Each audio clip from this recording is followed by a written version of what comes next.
two. Solana one best of Miami, the voice of FIU. We reppin' to Miami, the Heat and the Panthers too. We reppin' for the Marlins, the Dolphins, that's how we do. We reppin' for the Crips, so it's always about the you. Hey Jimmy, please get a bell on the phone and tell him that it's on. I finally got his name on the song, can't do it wrong, cause it sounds so sweet. You spit the facts while I keep the crowd on their feet. Football season be the reason that I be bringing this heat. Georgia music representing 104.3. Hey, yes, sir. Welcome to the show on a Wednesday where joint practice between the Dolphins and the Commanders has taken place. There was tackling and hitting and violence. I love it. You're not allowed to say that word. Sorry, anger. There we no go. Violence. Football's Devoid changing. of violence. Football has changed, Hawk. Would you like to hear what David Furones wrote in the Sun Sentinel about the joint practice today? I would love to. He says, the Miami Dolphins finally squared off against another team ahead of the 2026 season, and it was a struggle. The Washington Commanders won the day on both offense and defense at their training facility on Wednesday. Commanders quarterback Jaden Daniels mostly had his way with a decimated Dolphins secondary, down cornerbacks Chris Johnson and Juju Brents, and safety Dante Trader Jr. I didn't know that they were all out, so we knew Chris Johnson obviously would be out. I think Sealer is out as well. And he writes, the Miami offense struggled to gain first downs, got beat up front, got beat up would probably be worse, got beat up front in pass protection, and quarterback Malik Willis was forced to use his legs a lot as the pocket crumbled and receivers didn't cause separation. That's not a good that's not good if your pocket's crumbling and your receivers can't get open. So you guys still have over one win, like USA Today had suggested, or are you thinking twice now? I have over one win. Let's figure it out. The Trader's out. That Trader's going to save us in the secondary. Here's the stock up, stock down from the Sun Sentinel today. Stock up, Caleb Douglas. The rookie wideout continues to shine. His play in practice at Dolphins camp translated to facing an opponent as he had seen the type of practice we've come to know from him in the first joint practice setting that he has seen. Stock down, the offensive line and secondary. The line struggled to pass protect and had Willis scrambling all day. Plus, they were dominated in one-on-ones. It's tough to single out anyone, but it's the whole group outside of center Aaron Brewer. The secondary got torched by Jaden Daniels all day with a lot of receivers wide open, but good to see Taff respond and make a play at the end. What's his name? Michael Taff? Michael Taff made a play at the end. So there you go, little Dolphins Commanders. By the way, we will speak with Mike Cugno. He is up in Washington for the joint practices. He's going to join us in the 3 o'clock hour. And in the 2 o'clock hour today, we will talk with Zach Gelb. The defensive secondary doesn't surprise me because we knew that, we're waiting on Storm Duck to come back. Like, we knew the secondary. The O-line has multiple first-rounders, has a well-paid center, has a second-rounder at right tackle in Savignaya, and Patrick Paul's supposed to be good. It's getting scary. To your point, Hawk, about the 1.5 wins, it's scary if our O-line can't protect anybody because Malik Willis is not Joe Montana. I feel like the offensive line should be one of the stalwart groups, like you just mentioned. So I'm not as concerned. It's the first joint practice, and who knows. And obviously, I would imagine it's a little bit different blocking for someone like Malik Willis than Tua Tagovailoa, and the coaching staff is completely different. I imagine it's not going to be the same strategy of get the ball out as quickly as you can, but first, before you do that, run 19 motions, and before you do that, wait till the last second to get the play in. So I think there's probably a ramp-up. If everybody's getting beat but Aaron Brewer, they need to get the ball out as fast as they can. Yeah, they're going to have to call Mike McDaniel. Now, exactly where did you leave that book? That book where you had jotted some notes down? No 3 steps. We need 2-step drops. No, but it is going to be great to have a quarterback who's mobile, right? If the pocket does collapse, the quarterback doesn't just collapse with it. Everybody's collapsing. At least we've got a Offense is fighting collapsed. chance this season. If the pocket collapses, Malik Willis is somehow to the outside and he's juking a couple guys out. I mean, that could happen. Wasn't happening with Tua. Yeah, and you can move him. You can move him around quarter rolls and full, rollout, play action type stuff. They'll figure it out. Get cutesy if the pocket is collapsing. Get cutesy. Just don't call collapse on 2. I don't like that play. We've got another pair of tickets today for Rob Zombie and Marilyn Manson. They are coming to I Think Financial Amphitheater August 20th, and we will give away today's pair of tickets at 5:20. 5:20 this afternoon. We went to the Marlins game last night. Marlins won. Yuri Perez looked good. Paul Skeens doesn't have his stuff. I saw that he topped out at 96 miles per hour. He got pulled in the 6th, but he did not get over 96 miles per hour last night. He's got some issues, but Marlins won. But more importantly, we had a fantastic time. It was me, Solana, and Jimmy the Bedbug. By the way, if you look at the Instagram post, people love Jimmy the Bedbug. They love the Bedbug. People were coming up to us last night. Bedbug. Jimmy the Bedbug is making his mark on South Florida. He was more beloved and more recognized than Jim Larinaga, who was with us. There's not a doubt in my mind that Jimmy the Bedbug could have had a starting job with Coach L's Hurricanes at some point. Who was the little kid? Was it Charlie Moore? Charlie Moore. Yeah, Jimmy the Bedbug could have been the next Charlie Moore if Jim Larinaga was still coaching. That's how beloved Bedbug is when he's out in public. So, Bedbug, what position would you play? What position would I play? Yeah. I would say, based on my size, probably like a guard. Yeah, point guard probably. Yeah. What? He runs the show. He runs the offense. Okay, I got you. Okay. Yeah, he runs the show. Bring the ball up, Bedbug. We had – he's a facilitator. We had we had such a good time with Coach L. Everybody loves him on the show. He's such a nice guy in person, and he brought the table of knowledge from the country club. It's on Instagram. Solana's Alex M. Solana on Instagram as well as Twitter? Yes. Alex M. Solana. I think it's on the WQAM Instagram page as well. But you could see me and Jimmy and Coach L and Solana. But you also can see the table of knowledge, who is Coach L's, country club group down in Coral Gables. They were all super nice. We really dumbed it down. Like, they were trying to have a conversation. I was sitting behind them trying to interject. They didn't know what hit them. They didn't. They unleashed the Hochman, and the table of knowledge became just a table of people. Because you can't be a table of knowledge when I'm around. Just give me very nice guys. I couldn't be there. Like, what conversation did you try to get into that you shouldn't have got into? Oh, I mean, they just have knowledge about everything. Even, to be quite honest, there was a conversation that Coach and Solana were having about the Odyssey and Homer, the writer, and history. And spoiler alert here, I don't know if you're aware of this. This Trojan horse thing goes on in the Odyssey. Are you familiar with this this twist?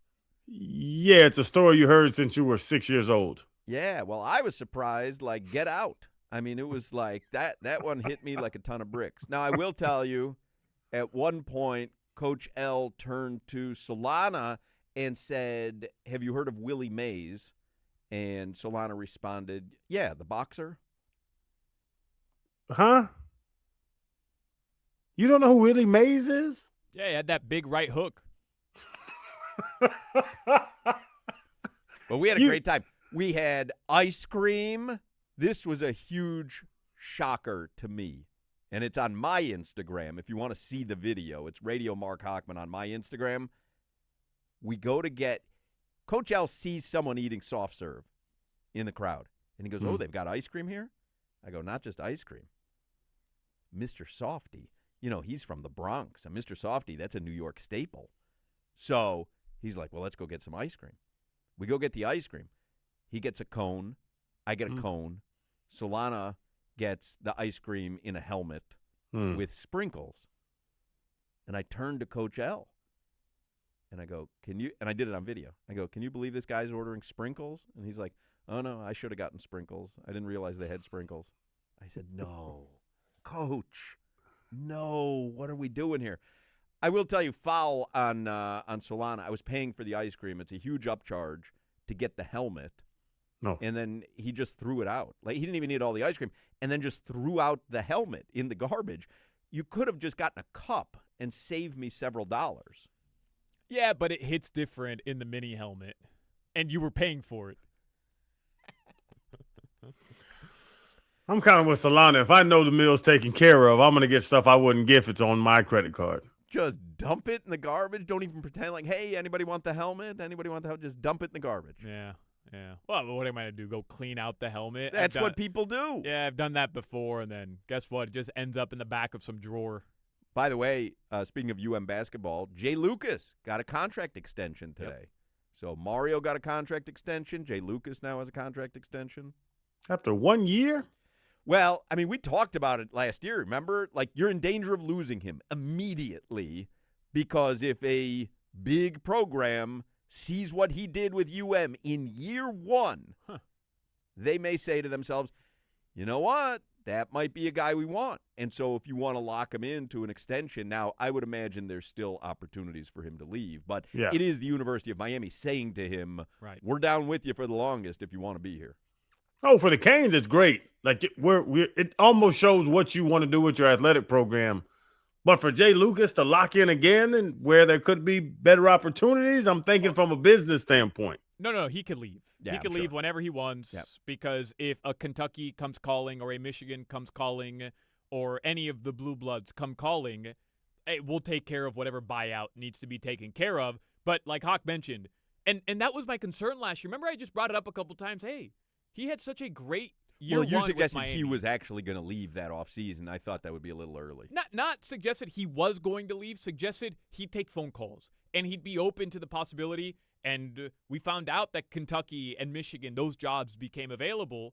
I was just floating out the idea that Miami needed to show him a little bit of love and say, "Hey, you were this good year one," and that's exactly what they did with this contract extension. Yeah. All right, let's do a quick look at the headlines because I want to make sure that we have enough time with Zach Gelb, and then I want to make sure we have enough time for Mike Cunio up in Washington. Or are they actually in Virginia? I don't even know where the practice facility is. In Virginia. In Virginia. Headlines brought to you by Doral Volkswagen. Doral Volkswagen, home of the Pricito, their lowest price. Visit them at Doral Volkswagen or DoralVW.com. All right, this is going to be quick. All All right. right, I'm going to give you what you need. Let's go. That's exactly what I sound like on the weekends. This is going to be quick, but I'll give you what you need. Do you ask her what she needs? Nah, I got a good idea. She needs to get back to her book is what she needs. Just like Hawk on the weekends. She needs for me to leave her alone is what she needs. It's going to be quick, then I'll leave you alone. Can you imagine me trying to get with you for 30 years and no let up? This poor woman. I mean, can you imagine? Like, honestly, I'm no fun trying to get with you. My act is tired. My body's tired. Everything's tired except my desire. And it's 30 years of this. Oh, this poor woman. Oh, do the massage route. The massage route works. I ain't got time for a massage. What are you talking about? I got to get back to House Hunters as well. You're working hard. Let me give you a massage. Nah, give me a massage. Bring out the eucalyptus oil. Come on, man. I'll bring out the Wesson oil if she wants to cook up some fries afterwards.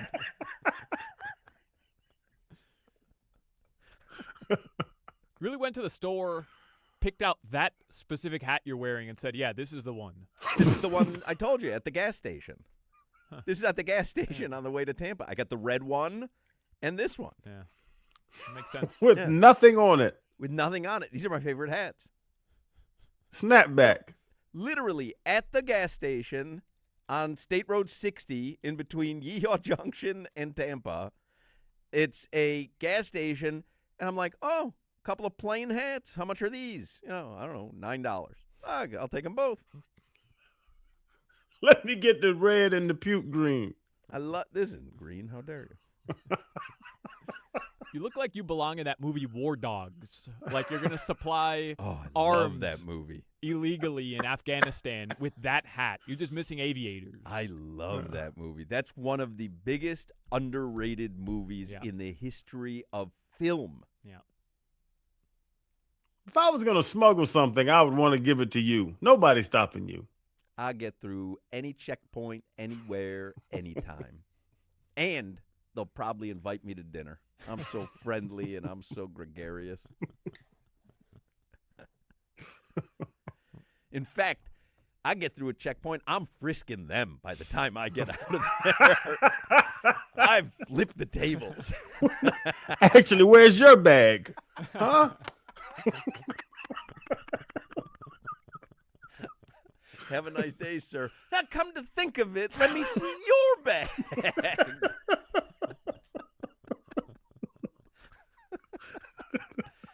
Give the man with the hat your bag.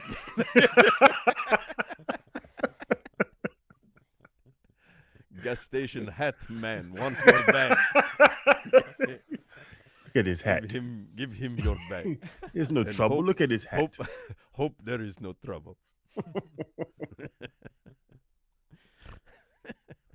Just like Hawk on the weekends, let me underdeliver here with these headlines.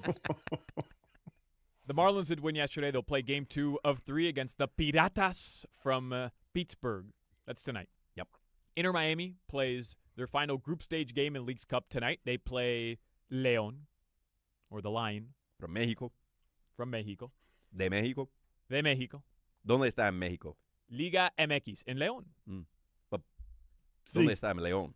León en Mexico. Sí, yo entiendo. Pero I apologize. Oeste. My Mexican geography outside of Cancun I'll tell you is what, not your strong. geography with Coach L last night was impressive. Mm-hmm. Solana held his own with Hawk. he was having a conversation about Teddy Roosevelt. Hawk, but you haven't heard about the Trojan horse thing? I didn't know it was part of the Odyssey. Crowder, Come Coach on. L goes into a legitimate explanation of Helen of Troy and the entire buildup to Helen of Troy, as far as I'm concerned, was something that I used to watch on Spectravision when I would get to a hotel. I had no you say- idea that was historical. You said Helen and Troy or Helen of Troy?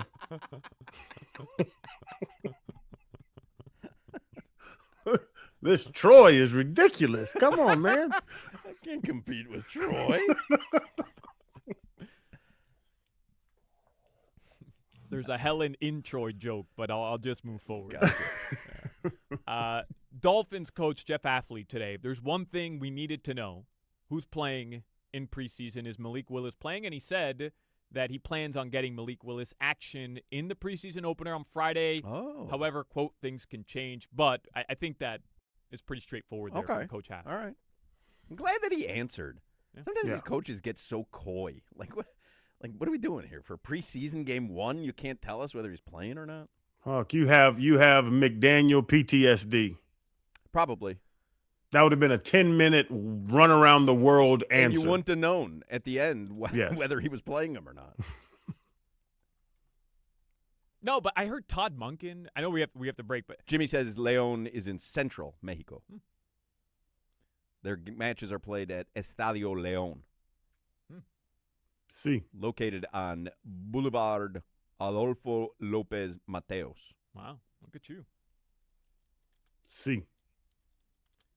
I heard Todd Monken the other day, just get into something with a reporter who was just asking him, hey, you said Deshaun Watson was playing better. Did you mean he's playing better than Shedeur Sanders or just that he's playing better?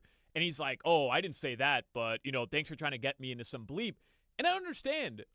It's pretty straightforward. We know what Deshaun Watson could provide. We know what Shedeur Sanders could be. Like, just say, hey, yeah, we're weighing these options. Like, why get into the thing of, well, and being just, like, so sneaky about it? Who cares? It's preseason. Yeah. Anyways. No, to your point quickly, the competitive advantage thing and all that stuff, it's so goofy. Like, you're going to have to name a starting quarterback sooner or later. A lot of coaches get just the foolishness, this cutesy stuff. It's so dumb to me. No, he's the starter. He's the backup. It can change. Next question. I understand it, being coy on someone's health status going into a regular season game and trying to have a competitive advantage there. Like, no one gives a bleep other than the local media and fans if Malik Willis is going to play, other than the local media and fans. So if you know, I'm good with giving an answer. If you legitimately don't know, well, you should probably know. It's Wednesday. They play Friday. Just tell us. But which say he that. told us. Which he told us. But say that. Hey, I don't know yet. Like, I don't know if he's going to play yet. Say that. But they never say that. They just, like, dance around the topic. You'll know when I know. No. Yeah, I mean, where are you at? The Bills, the Pats, the Jets are division. Nobody's worried about who's starting in game one of the preseason. I don't know why coaches do this goofball stuff. All right, guys, your weather in South Florida right now, it's hot as hell, man. I spent 5 minutes outside, and I was drenched. There is some rain expected later in the evening. That weather report is brought to you by Tornado Roofing and Contracting. Hurricane season is here. Make sure your roof and windows are ready. Call 954-968-8155 for a free estimate. All right, Zach Gelb is going to join us next. Football season is upon us. I mean, look at us. We're talking football. You got to get a visit to Caneswear somewhere scheduled on your calendar because it's great to be a Miami Hurricane. I mean, you're hearing the way people are talking about this team leading up to their first game, which will be September 4th, less than a month away. So you got some suggesting they're winning the Natty. Who predicted that on our show? It was Twan. Twan Russell. Yesterday. They're winning the Natty. Others, Gino, saying, hey, they're going to the college football playoffs for sure. Get ready for the season at Caneswear or online at caneswear.com. And by the way, I've mentioned Caneswear is pumping out a lot of Canes-related content as well. Make sure you download the Caneswear app. Make sure you follow Caneswear on YouTube. Make sure you follow Caneswear on social media because they've got John Michaels doing a show for them. They've got Alex Dono writing for them. Like, Caneswear really is your hub when it comes to Hurricanes fandom. And at the store and online, they've got plenty of stuff in addition to Hurricanes gear. They've got Dolphins gear and Panthers and Heat and Inter Miami and Marlins. This is a very exciting time in South Florida sports, and it's all going on at Caneswear in Davie. You could shop their store in Davie on University Drive. It's right next to La Spada's. I always suggest you can make a day out of it.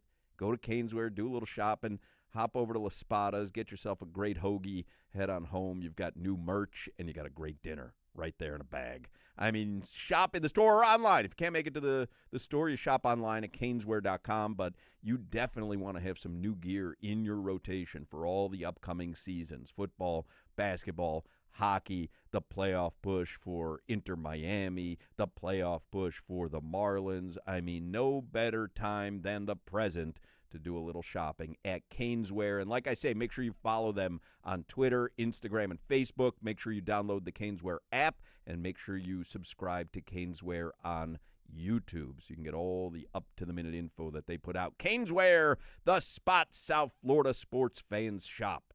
You're listening to the Hawk, Crowder, and Solana Show. Hola. ¿Cómo estás? Buenos días.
All right, we'll get to Zach Gelb here in 1 second. I do want to tell you the code word for today because Odyssey and our sister station Kiss Country present Stars and Strings this November at Hard Rock Live, featuring Lee Brice, Kane Brown, Brantley Gilbert, Brandon Lake, and Steven Wilson Jr. And we've got a chance for you to win tickets. Today, the code word is guitar or guitar, depending on where you're from. Text the word guitar to 20357. That's 20357. If you text the word guitar to that number, you are entered in the contest. For more info, go to WQAM.com. It is a text contest. Message and data rates may apply. Do not text and drive. Zach Gelb is on the Toyota of Hollywood hotline. He hosts the Zach Gelb Show on 365 Sports. He's the studio host for NFL and college basketball on Compass Media Networks. He hosts a bunch of shows on a bunch of Odyssey stations, including here on QAM, WFAN in New York, WEEI in Boston. And you can follow him on social media at Zach Gelb, ZachGelb. Hello, Gelby. ¿Cómo estás? Muy bien. ¿Y tú? We're good. Look at you breaking out the Spanish, knowing that you're in the Miami market. Very impressive. Cerveza. What else you got? Yo necesito una coche por 5 personas todos los días. Wow, That's look pretty at good. that. So where did you have to use that constantly? That you Cancun. you need a Or car for Punta- 5. or Yeah. Punta Mexico. Yeah. Yeah. I actually was a pretty good Spanish student in 7th and 8th grade, and I could speak a little bit, un poquito. Yo necesito muchas cervezas, por favor. Cervezas. Crowder knows that one. You're speaking his language. Now you're speaking his language. Pretty much all I got. Yo no me gusta Solana. Señor es muy estúpido. Y feo también.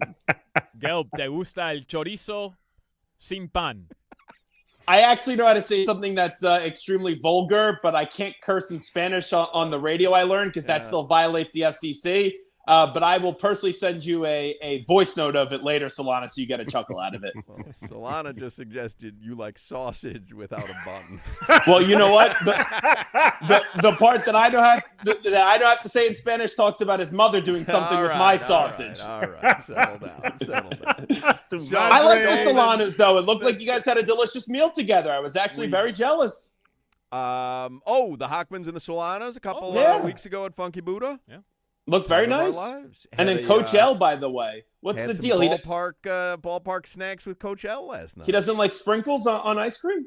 He made a mistake, he said. I don't like sprinkles on ice cream, and I don't think adults should get sprinkles on ice cream. I thought Coach L was going to be a ally in that fight, and he said, I didn't realize they had sprinkles. I would have gotten them, and I was a little disappointed in him. I can't lie. Yeah, I will say, I usually don't agree with Solana on this show, but I saw all your ice cream orders last night. I thought Solana actually had the best one. Really? With the sprinkles in the helmet? Yeah, soft serve with sprinkles. Delicious. Staple. Texture. Why get soft serve if you're going to change the texture of it to bumpy? I actually like soft serve over hard ice cream. So do I. But when you add sprinkles in, it's no longer soft serve. Now it's just Gives you a little extra sweetness there. Gives a little extra sweetness. You get a little more of the sweet treat there. You get wax. What are you, watching your calories? That's why you don't go the sprinkles? I don't think there's any calories in sprinkles. It ruins the ice cream. It's Well, wax. We know that skinny hip with the avocado toast post. That's what you're trying to do. We get it. That's why you're avoiding the sprinkles. That's my move. No, I don't understand them. They're wax. There is no, like, crumbles maybe. I'll give you a pass, like cookie crumbles or something. Okay. Sprinkles, they're made of wax. Yeah, they taste good. No, they don't. They really don't have a taste. Would you eat That's a the- bowl that's of the sprinkles? thing. Of course Yeah. not. It doesn't taste like anything. You'd eat a cup of sprinkles. Do you know the things that I've done if I have a few puffs of something? Yeah, of course I'd eat sprinkles. Would you eat a cup of packing peanuts? Because it's the same thing. Would you have these? These nuts. The dolphin, not yeah, we going got for it. it. You didn't have to follow up with it. We got it. It was maybe better let that one sit and then let people run with it. Dolphins started joint practices with the Commanders today. So it seems like they're going to play Malik Willis at least a little bit Friday night for their first game. are you a proponent of playing starters in game one, specifically in the Dolphins situation where you have kind of an unproven starting quarterback, brand new regime, and not a lot of superstar players? Yeah, I think only bad things could happen. I get why they have to do it because Malik Willis needs the reps with the guys, and there's a lot still to prove, and he's an unknown. But Crowder, like, just as a fan, I don't know how you feel as a former player.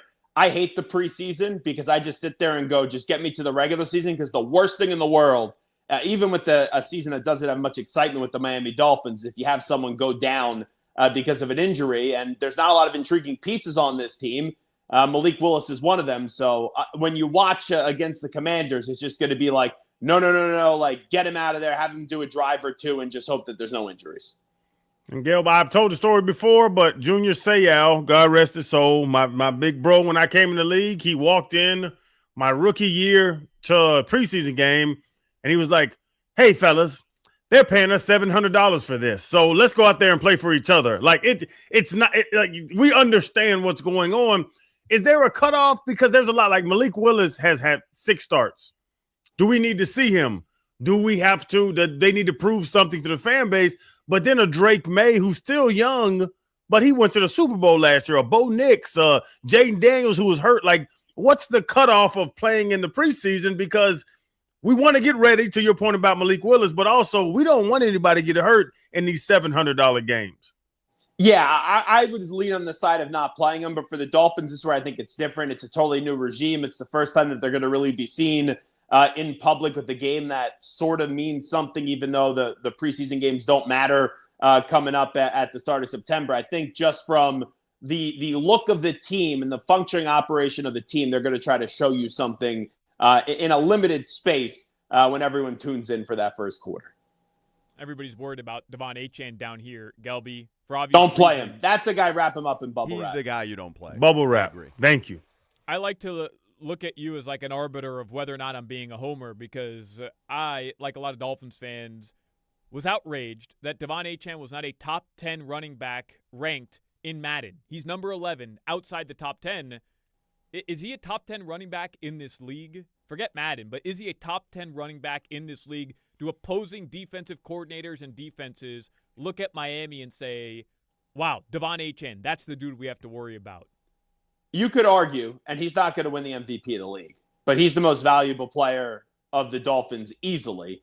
And if you look at the most valuable players around the league to their team having success this year, Devon Achane is right at the top of that list, because we don't know what to expect out of the quarterback, and the wide receiving unit on this team is offensive with how bad it looks. So, yeah, Devon Achane is a top 10 running back in the league. Like, I don't think he's 5 or 4, but I think he's like 9 or 8. And the thing I don't get about Madden is if you're trying to play with someone in Madden, Devon Achane could catch the ball and he could also run at a high speed. Like, some guys just don't catch the ball out of the backfield. Like, he's one of those perfect Madden players for me. You know, is he Christian McCaffrey? Is he Jahmyr Gibbs? No. Is he Bijan Robinson? No. But I don't think the drop-off is that far. Devon Achane is a heck of a player. But do people around, I guess, take fantasy football players out of it, do people around the country who watch football passively, do they know Devon Achane? Like, I would submit that most football fans, they know Bijan Robinson and Jahmyr Gibbs and Christian McCaffrey. Like, is Devon Achane on people's radars? For fantasy football, yeah. Because how isn't he going to be a first-round pick? No, just because, like, that's kind of the Dolphins. They've been irrelevant for so long that even when they have someone that's successful, it's like, okay, then what are they playing for? Like, where is it leading to? So that's kind of where the Dolphins struggle is. They have been consistently bad for so long. Like, if you look at it in the last, 15 years, 20 years, the 2 most memorable moments of the Miami Dolphins franchise was that 70-point game and then the breakout of the Wildcat. Outside of that, what has been the national pop with the Dolphins, unless it's a negative story, like what happened with Tua Tagovailoa with the concussions, or Tua and Brian Flores and Stephen Ross with that relationship, or Richie Incognito? There's not been a lot of positive things that people look at in the last 20 years of this team. Not shocked to see the Patriots fan conveniently left off the Miami Miracle. Okay, that's fair. One game, though. I did mention the Wildcat, though. And Hey, the Wildcat was debuted That was up against the New England. Patriots. Yeah. Good point. Appreciate you, Gail. Yeah. That was 08. I was a middle linebacker over there in 08 That was that your did his suggestion, thing. wasn't it? Didn't you suggest that you Yeah. popped into the offensive coaches meeting and said, "Coaches, I got a Channing Crowder here. I've got." I was going to say, notice the successful moments here had nothing to do with the defense in that spot. Bad job out of Channing, you bum. I was gonna. spoken Solana, like a Solana, Patriots fan who doesn't remember Channing Crowder intercepting Tom Brady to seal a victory. 124 for the Miami left. Dolphins. And the biggest 09. mistake of Channing's career was not actually taking that cheap contract with the Patriots. Maybe he'd actually be on ESPN, because if you're a Patriot member, you go on into the media, you turn out to be good on ESPN. 09, 124 left, down by 4. The Patriots threw the ball to Crowder. Yeah, Yeah. Mistake. It That is what it story is. has gray hairs on it by now. Oh, my God. How many times are you going to tell it to me? But Gab, to the point, Solana, do you have that list of running backs? Because I know Bijan, Jahmyr Gibbs, Christian McCaffrey. Like, I can name 6 or 7, but I don't know if Achan's 11. There's 10 dudes in front of Achan. Like, Kyron Williams was in front of him. I'm a huge Kyron Williams fan. But is Kyron Williams, I know he had a ridiculous amount of touchdowns, but look at the offense he plays in with the pieces around him. I don't think Kyron Williams is better than Devon Achan. Who else is on there, Solana? Yeah. 10 is Kyron Williams. 9 is Kenneth Walker. Oh, I know Kenneth Walker won a Super Bowl MVP. He won a Super Man. Bowl MVP. He was Come on. phenomenal at Michigan State. I'm taking Devon Achan over Kenneth Walker. Yes. Of course, Yes. we had that conversation after. I don't know. I mean, what are we doing there? It was a great game, all game. Do it in the playoffs. Okay, you're talking. He's about not in the Achan. playoffs. There's only so much he can do. You know what? We're going to use that line for the Heat with Solana and then see how he just goes back to just slobbering over all these Heat guys. Don't need to do it. They did it in the play-in tournament or regular season game Who 47. else is on there? 7 is Saquon Barkley. Fair. Derrick Henry is number 6. Oh, James Cook, number 5.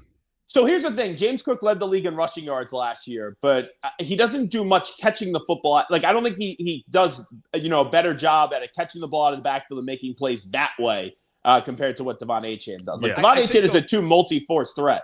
listening to the list though, it seems like Achan should probably be 10, and maybe not 11. Hey, It yeah. seems like 10 because I would take the Seattle guy off. What was his name again? Kenneth Kenneth Walker. Walker. MVP. Yeah, Kenneth He, Walker. he's not in Seattle anymore, Hawk. I know. It's- Remember we had that conversation when all of a sudden he wanted more money, and it's like, what, for what? Yeah, he Kenneth won. Walker would run through Crowder. Devon Achan would break Crowder's ankles, I think is the right way to say it.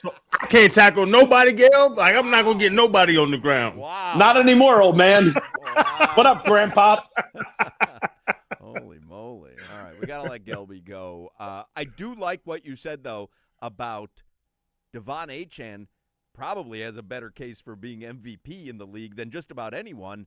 This offense is going to be based around him. It is going to go through him and with him, and there doesn't seem to be any other real alternative. So I just can't wait till Malik Willis's first game is a big success, and then Hawk's going to get on the air and say they got the quarterback for the next 10 years. I hope It is they going do. to pendulum swim very quickly Well, in the no. season. But I haven't said anything about Malik Willis not being the guy. I don't know anything that he's going to bring to the table as a 17-game starter. I would love for him to have been found as the next great Marino. What would make us happier? Do you think there will be a stretch for 3 total weeks in the season when you guys are believing in either Tua No. or Malik Willis? Tua, yes. I already bet Tua to be comeback player of the year. I did. And he won the starting job today, by the way.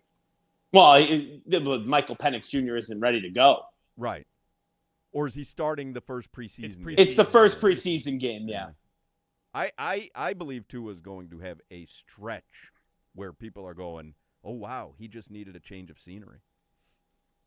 And then he gets hurt.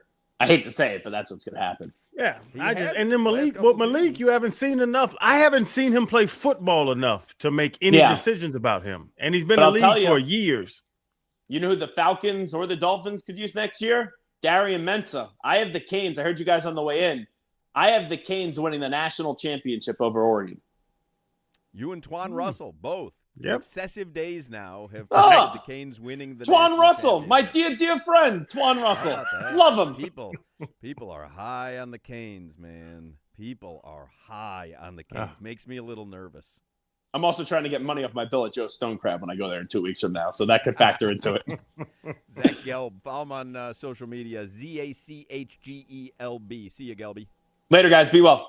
There you go, Zach Gelb on the Hochman, Crowder, and Solana show, which sometimes he hosts. Cheetah Pompano, that is your party headquarters. Birthday parties, office parties, bachelor parties, even divorce celebrations. Cheetah Pompano, such a great spot to watch a game or a fight, have a great time. They got VIP areas, 4 stages of entertainment, and the most beautiful ladies in South Florida. And you know, Cheetah Pompano has an amazing complimentary gourmet lunch till 3 p.m. every day. Happy hour specials run till 6 p.m. every day. I always say it, but it is true. Every day is a great day at Cheetah Pompano Beach. Make sure you visit Cheetah Palm Beach as well. Get all the deets at cheetahsofl.com. You're listening to the Hawk, Crowder, and Solana show. Guys, we are Miami. We are the U. That's gotta mean everything.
Banger.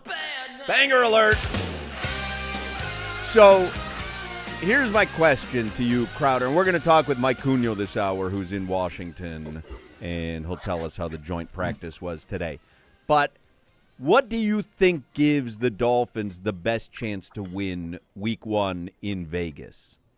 Is it just that the Raiders are a worse team? They're also trying to figure out who they are. They also have a new coach, and they have a retread quarterback, but they're really looking towards their quarterback of the future who won't be playing Week 1? Or is it you think the Dolphins have a better chance to win in Vegas because Jeff Hafley is going to maximize the roster that he's built here with limited means in Miami, and Malik Willis is going to show you why he belongs as a 17-week starter in the league and what, you know what I mean? Like, How do you, because we've talked about it, that's a winnable game, right? We're looking at the Dolphins schedule. We go, the Raiders game is a winnable game, even though it's on the road. But how is it a winnable game? Because you're hoping the Raiders are that much worse, or you're hoping for the best? You feel like the Dolphins have a better organization? I will go with option 2 with a caveat of surprise. There's no way, like, we can go into 17 games this year and the Dolphins are not going to have a superior roster to these teams. They're not going to, because of the fact that we're $150 million dead cap money. So we're paying Tua, we're paying Jalen, we're paying Jalen, Ramsey, and Waddle, and we're still paying Tyreek. The thought would be that Hafley is a good coach. He's going to have a great game plan, and they're going to go in and you're going to surprise the teams. They're not going to know what we're going to do. They don't know what Malik Willis is going to do. Devon Achane, I tell you, Hawk, you asked last hour about who, the best player or what's the approach. Devon Achane needs to get 25 plus touches, 10 catches, 15 carries, whatever it is. Everybody in the league. If I am a linebacker on the opposite team from the Dolphins, I'm staring at Devon Achane every play. Wherever he goes, I'm leaning that way. But here's the issue I would take with your answer. You're saying maybe we can surprise them, but then you're also saying it also has to be all Devon Achane. So you can't surprise them. We can surprise them. That's what I'm saying. How do you get to the victory in Vegas? Is it personnel? Because they really can't surprise them. Because it's not going to be personnel. We're not going to outplay people man to man. Then if it doesn't go through Devon Achane, how are you going to win on the road in Week 1? Caleb Douglas, Tutu, somebody's going to have Dolchich. Like, you're going to have some stuff, some screens, some reverse double throwbacks. Like, you have to surprise a team to beat them when you're not physically or roster talented to just go out and whoop somebody and beat them in the mouth. I'm upset that now they're saying that the offensive line is getting whooped. I thought the old line was going to be our cheat code this year, and I hope. And it was one practice with the commander. So we could put that, saying we'll see what happens. But I thought that would be it. But yeah, if Hafley, and I think Hafley's good enough to know you're not walking out and going to out talent any team on this season, on this schedule. So let's do some, if you want to call it cutesy, but just something that they're not expecting to go out there and win. The Raiders and Genty is not so we have a good running back. They have a good running back. Kirk Cousins, if you had to pick him or Malik Willis to win a game, I'm saying most people are going to say Kirk Cousins. Yeah. If you want to say they have one of the what's the Bauer, the guy at Georgia, he's one of the best tight ends in the league. Like, if you go through their roster, Max Crosby is going to give us pure hell on that edge. We are going to have to find a way to get to I don't want to say sneak up on them, but we have to figure out a way to beat bad teams. Good teams are just better than us. Bad teams, we're right there with them. We're going to have to beat them with 3 minutes left in the fourth quarter. It's 305. Dale. Plus, dale. Dale. Gracias, Bedbug. You're welcome. 305 is brought to you by Miami Lakes Chevrolet, where you walk in as a customer and drive out as family. Russell Westbrook has officially retired. Oh. I'm really not that upset.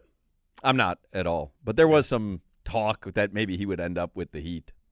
I'm a little upset. Not upset, but sad that his career ends this way. Very clearly, nobody was interested. 18 seasons, though, right? 9-time All-Star, 2017 MVP. After Kevin Durant left his ass and he carried that OKC team, and he retires as the NBA's all-time leader in triple-doubles. That's going to be broken by the Joker in time. But either way, or Montez Buzelis. No. Nikola Jovic. No. That's right. Josh Giddey. Josh Giddey. We're talking triple-doubles. The guy's a triple-double machine. Hello? Stop. What? Is anyone watching basketball?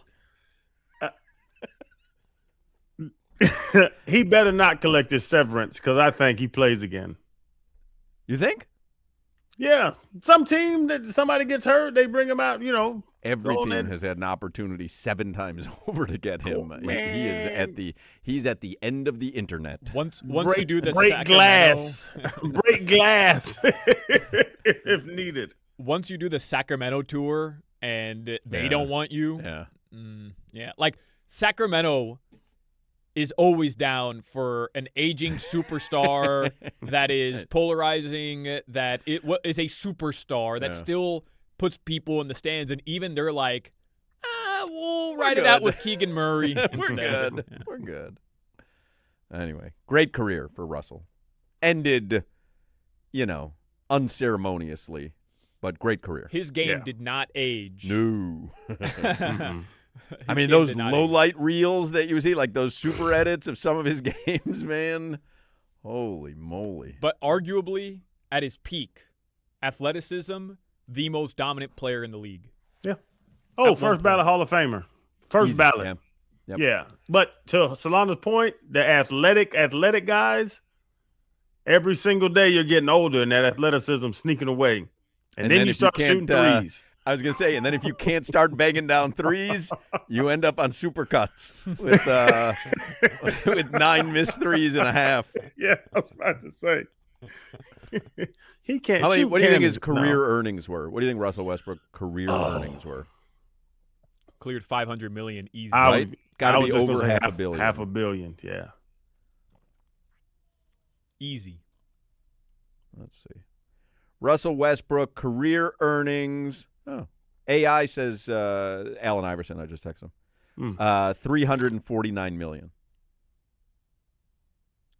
Yeah. Really? Bad agent. That's what Google AI says. I don't know. I got to look at Spotrac. Hold on a second here. He was a monster. I know it's funny now to talk about him with the 0 for 9 from 3, but man, when that boy was in OKC, he was crazy. $349 million. Wow. He's a top 10 player of the last 15 years. Yeah. And arguably a top 10 player of the 21st century. Arguably. I'd really have to go through it because then you're talking about like Dirk Nowitzki, Tim Duncan, obviously LeBron, Kobe, Wade. His highest paid season was 2021 in LA, $44 million. Yeesh. Good job, LeBron. Is he better than – so he's the third best player on the OKC team though, right? Harden's better than him. KD's better than him. I would take – Wow, that's a great question. I would take prime Russell Westbrook over prime James Harden any day of the week. Not over KD, though. No. KD for sure best on that team. There's only 2 players you're taking over Kevin Durant in their Buzelis prime. and Giddey. Right. No. Don't just Solana. You can't do that. You can't. Oh, he's on the right track. I was going to say Bam and Pella Larson. What do you guys make of this Josh Kushner, Bob Iger buying the Lakers, who, by the way, were sold a year ago? $12.5 billion. Yeah, something smells funny. I do have a friend of mine in L.A. who will remain unnamed, said that they were under federal investigation, sells the Lakers 8 months after buying it to a Trump family member. I'm just saying nobody sells the Lakers 8 months after buying it. Seems a little fishy. But when you're in the $12 billion range, it's a different I'm not, level. Yeah, I'm not a conspiracy theorist, so I don't know. I'll let Pablo Torre figure it out. I'm not interested. $12 billion. That's crazy. That is insane. I mean, you don't sell the Lakers 8 months after purchasing it unless maybe you make a profit of $2.5 billion. But at that point, like, if you've put $10 billion into something, what's the new $2 billion get you? Like, like you buy something for $10 billion because that's your trophy piece. 8 months later, it's not your trophy piece? But if you can flip, let's say, to that point now, just investment. They could easily flip this. They could flip this now for $13.5 billion. Someone will pay $13.5 billion now. If they know a dude that's going to pay $13.5 billion and you're going to pay 12 and you can get a $1.5 billion in 8 months, that's a crazy return. But it's not why people buy sports franchises. Certainly not marquee franchises. It's a passion. It's a toy, yeah. Yeah, I'm with you. That's kind of the criticism of Stephen Ross is he love football or is this an investment piece? Because he's made a bunch of money off the Dolphins with no in-season success, but he has quadrupled the price, quadrupled the value. Yeah, the value. But that's that's not by luck. Like, he put a ton of money. Again, no on-field success, but he built up what the organization is with the F1 racing and the tennis and all the stadium improvements. The Lipton? Yeah, the Lipton is there now. All right, let's get headlines real quick because I want to have time with Mike Cunha, who's at joint practices today. Headlines brought to you by Durrell Volkswagen, home of the Pricito, their lowest price. Visit them at Durrell Volkswagen or DurrellVW.com. Don't forget, Rob Zombie, Marilyn Manson tickets. We will give them away at 5:20 today. 5:20. My apologies. I thought we were already in headlines, which is why I launched into a conversation about the Lakers' ownership. No, I don't think we were. Maybe we were. I don't know. All right, well, I do have some headlines.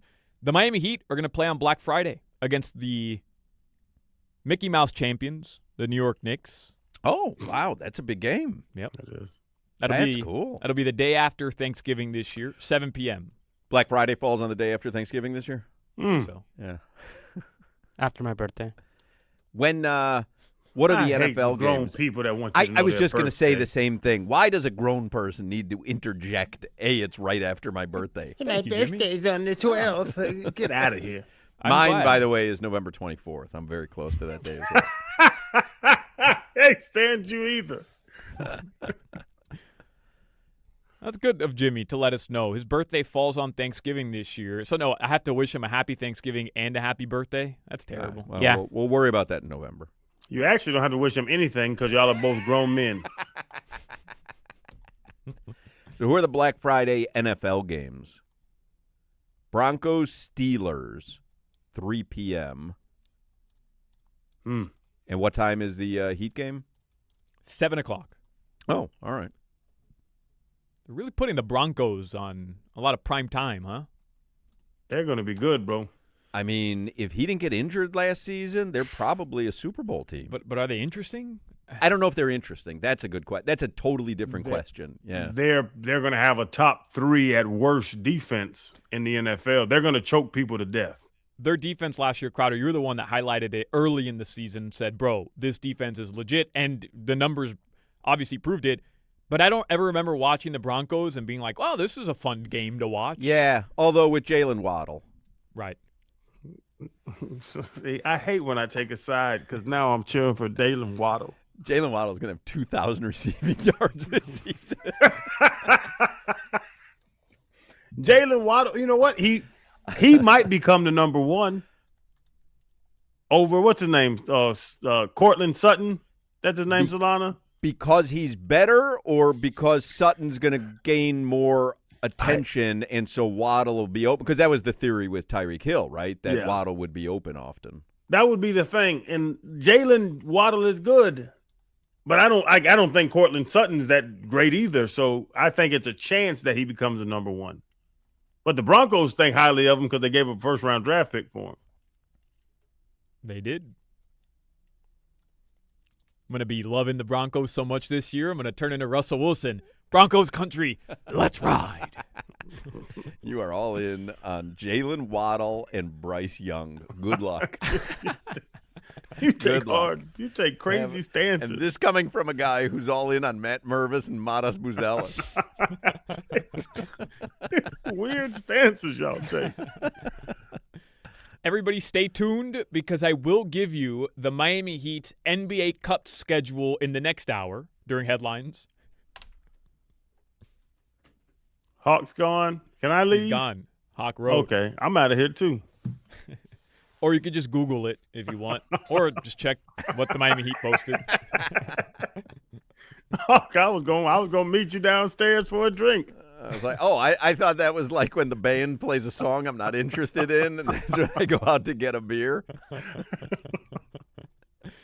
Jay Lucas has agreed to a new 5-year contract after a historic first season. That's according to Pete Thamel. The Miami Hurricanes give Jay Lucas the bag. All right. Marlins play tonight. Inter Miami plays tonight.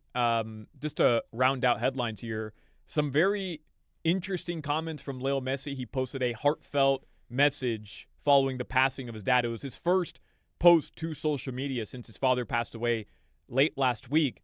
And the translation to English was essentially, he doesn't know how much more he can carry on playing this game, that so much of it reminds him of his dad. Yeah, I always, having gone through the loss of both my parents, I know Crowder lost his dad, and you know, you expect to lose a parent. So, I mean, that's the circle of life. And there are people who deal with death, you know, in unexpected circumstances. I always say, don't make any decisions about anything that are, you know, important decisions for a year at least, because you don't know how you're going to feel, you know, and I would totally understand someone saying that, you know, where his whole life, his dad has been with him probably the way you are, you know, with your son, coaching and what, and you get to the level and all of a sudden you're the biggest global superstar and then he's not there anymore. He's not part of it. You remember Michael Jordan, you know, famously going through issues when his father was murdered. So I always, people can, I'm not telling Leo Messi not to say whatever he feels like saying or write whatever he feels like writing, but I always give everyone a pass when it comes to losing someone that's close to them, because how you feel, you know, a week after is going to be different than how you feel a month after, is going to be different than how you feel 6 months and a year and so on. And I would say I used to laugh. I can laugh about it now, but like when the light would turn yellow, when I was close enough to get through the light, I would thank Randy for keeping the light yellow for like months and months and months on end. I don't do it anymore, but like when you have that grief thing, I really didn't feel it till Randy passed. Like I didn't know what like grieving and what it does to you. So the grief of different people, and you have to deal with your grief the way you want to deal with it. But Hawk, I think 100% decisions I would make about things now versus the week after Randy died would be totally different. So just, I would say, take your time and grieve and then make big time decisions. How many shows can go from breaking down sprinkles to having an introspective conversation about death? Very few, I would imagine, right? Oh, we're special. Oh, what you got, Bedbug? It's almost my birthday. Birthday.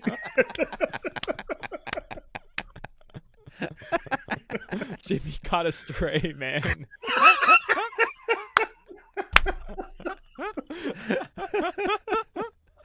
Oh, Bedbug. 3 months.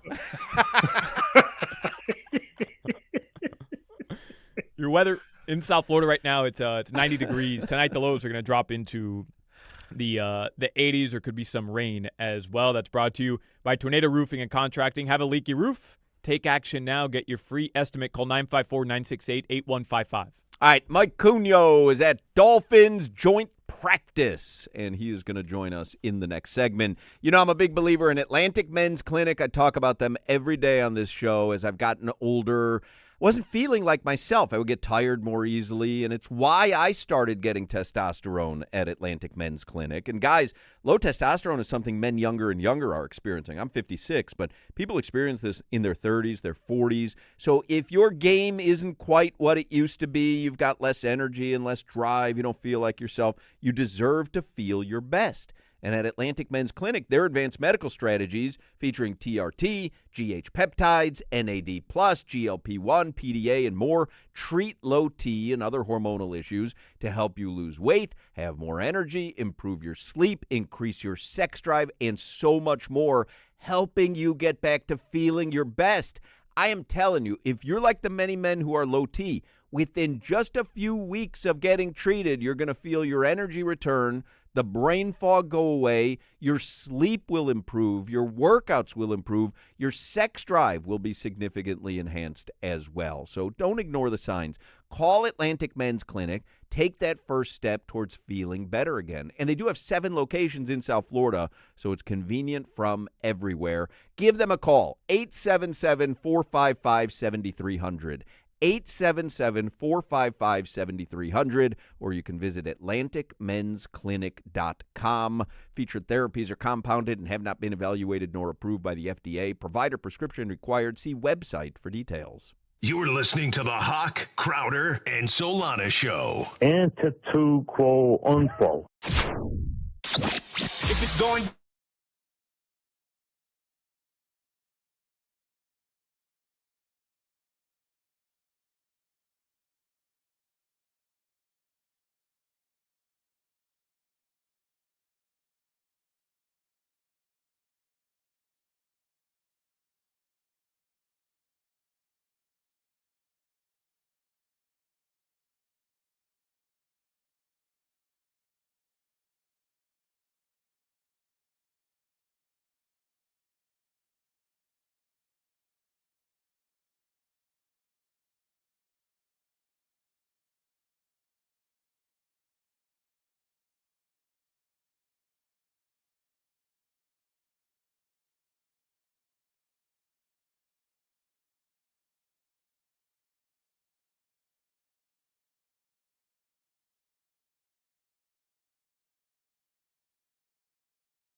Jimmy's got the bangers working today.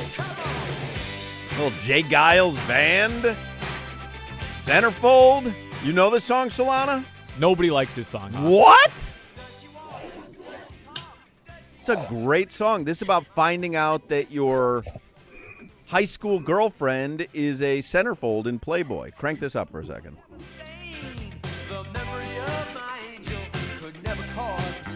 You open up the magazine, there she is. This is like a song you'd hear in Cheaper by the Dozen. This is a bad song. What? Yeah. All right, you're both banned from the Cunyo segment. That's it. You're both banned. This song is terrible. Centerfold from Jay Giles band is terrible? Bad. This is bad. You are running me hot. Oh, I don't want to run you hot. Now your old lady, now she's, she went that route. Like, what kind of decisions are you making in life? I waited for that to happen since I graduated high school in 1987. I bought every girly magazine waiting to have this song come true.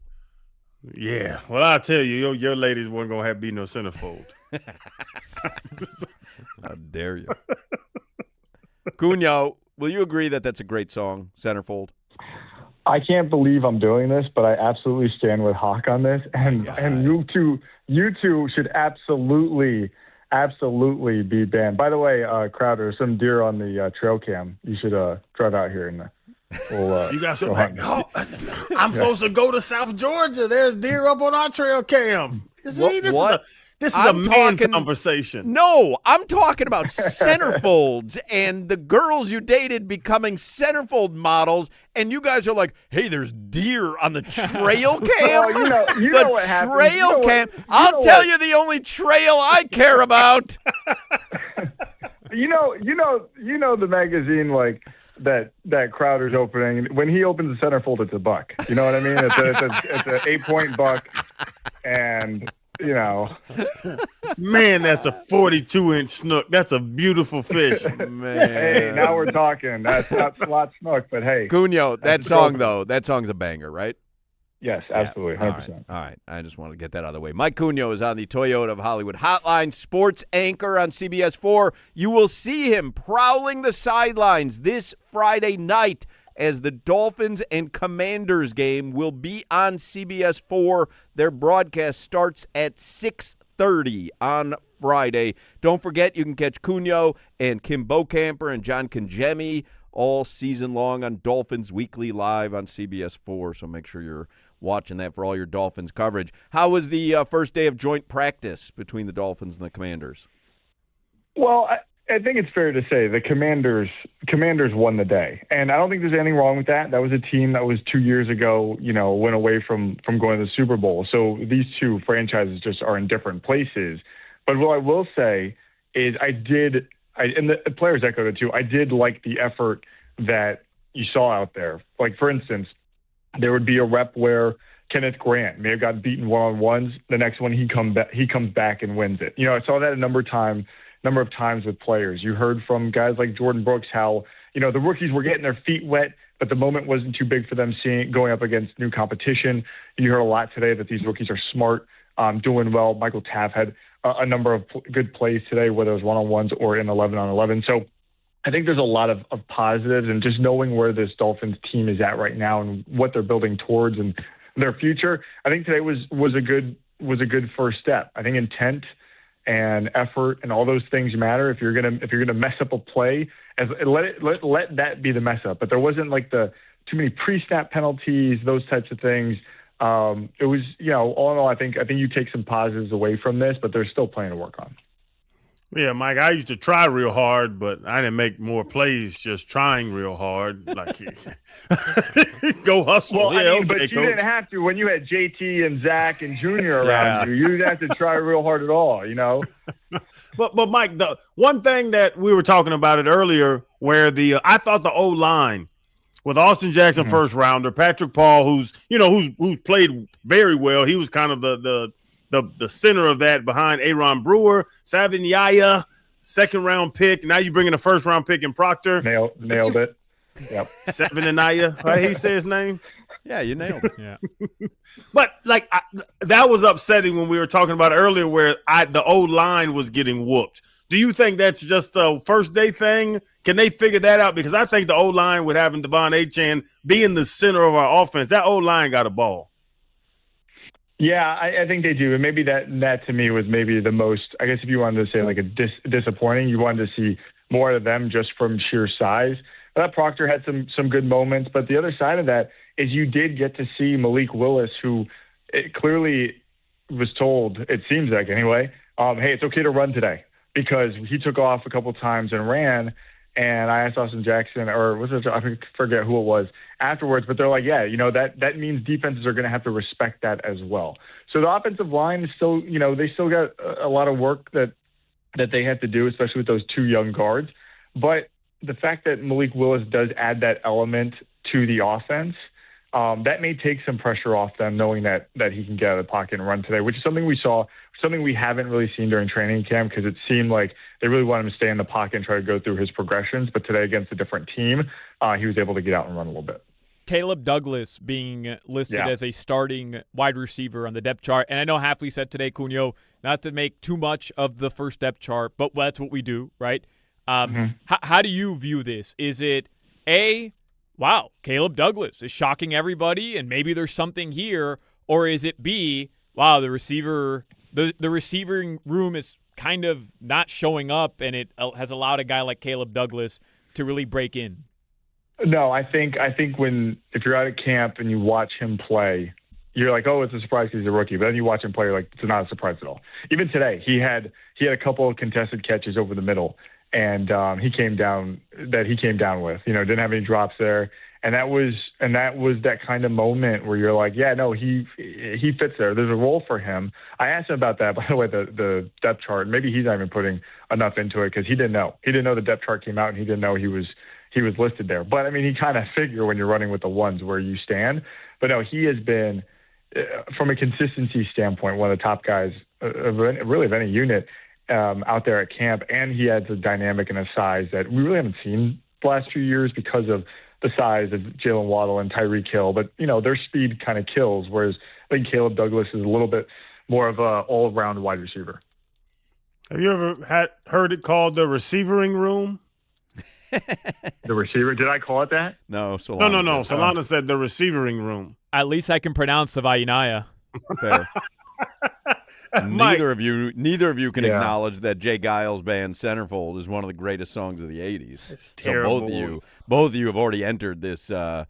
Who were you dating? Who were you dating in high school then? I could tell you. I'm not naming names. 87. Man, 87. I wasn't even born yet in 87. All right, settle down. Settle down, Cunio. You were dating girls in shoulder pads. I was. Shoulder pads were the look, man. Hey, Mike, you talked about Malik running, but did he look good in the pocket? Because you hear live arm. Are you seeing it now? You've seen even the other practices, but now this joint practice. Are you seeing anything out of Malik? Yeah, he had a couple good throws. I think he had one that was a little bit kind of deep over the middle to Malik Washington. Where we were from watching, it was tough to see who it was.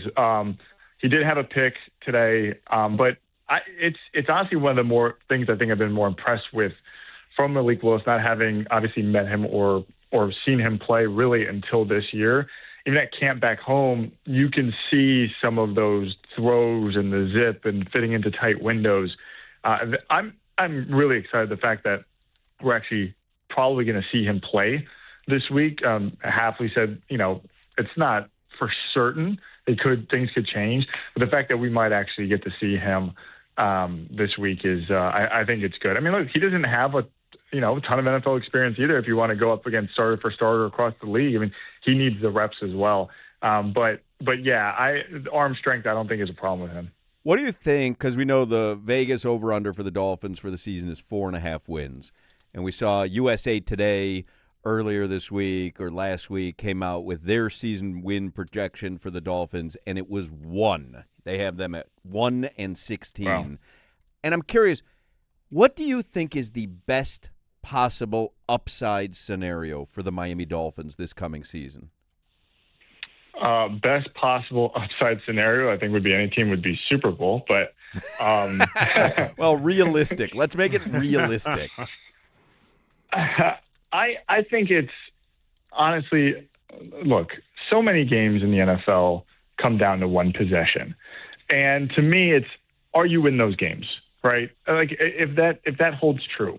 And my hope is with what Hafley is trying to build here in terms of the toughness and competition, that at the very least, that's what you're going to get. And maybe more of those games end up breaking your way, maybe not. We'll see. But, I mean, I feel like we talk about this a lot. Like, what's the ceiling for this team? And I don't know. We're going to see it. There's a lot of new guys on this team. There's a new quarterback. There's a guy who was the passing coordinator last year who's now the OC, new defensive coordinator. There's so much new here. And I think that is probably why nationally you see these kind of win projections at 1. I'm not ready to be like, I know where this team's going to go. I don't. I want to see it play out. So I know it's a long-winded answer to not give you an answer, but it just, to me, it's just. Well, it so seems like you're dancing around it. I'm not, but like I don't like what because here's the thing, and I love about Dolphin fans. If they go on and win 6 or 7 games, there's always going to be that, we should have tanked for a higher draft pick. And it's like, no, you don't, you play to win. You don't want to tank if you're trying to build something. So to me, I look at that 6-7 win total. Is it possible? I think so. Is it likely? Who knows? But tell that to these guys who are out here working and trying to win every game that they possibly can. Mike, was there any fights, and not just the silly fights, but just the manly fights? One at the end, a little pushing and shoving, but nothing that escalated to like, we had a brawl today. There was none of that. I think it was Jordan Phillips was in the middle of it. Things got cooled off pretty quickly. Huh. Well, maybe you should punch Joe Shad or something. I was going to say, what about in the media, right? How about a media fight? Yeah. Me and Bo Camper will throw down later today, but that's a pay-per-view fight. I'd buy Steve that. Goldstein is going to call the fight. I would buy that. Hey, Were jump you there? Jump on Chris Perkins because he ain't gonna have no wind. Yeah, I was going to ask you, were you there the other day? Because Joe Shad tweeted out a picture of 6 donuts that Perk brought the Dolphins working media. And I said, well, that's kind of a nice gesture. These are competitors mostly for Perk, and he's bringing donuts. And Crowder was like, well, no, he only brought 6 donuts, and we probably counted, 15 working Dolphins media members. And then all the donuts were chocolate. 3 of them had sprinkles, which I don't understand, bringing sprinkled adults more sprinkled donuts. Like, I don't understand that. So where do you sprinkled adults would be funny. Yeah, bringing sprinkled adults. I was just going to mention that. I was back. Sign up for that. I was thinking of Jake Eilsman centerfold. But what do you think about Perk? Were you there when he brought those donuts? And what happened? Did you cut them into quarters? I'm glad you brought this up because I did see the donuts there, but I didn't know Perk brought it.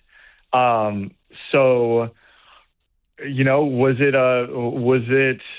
Perk maybe, I don't know, did he take out a bunch of media members? There's only like 4 or 5 of us here. Like, did he, did he give some tainted donuts? And that's why we're not seeing so many guys out here. I don't know. But is he better off? Is he better off not bringing any free donuts than bringing only 6?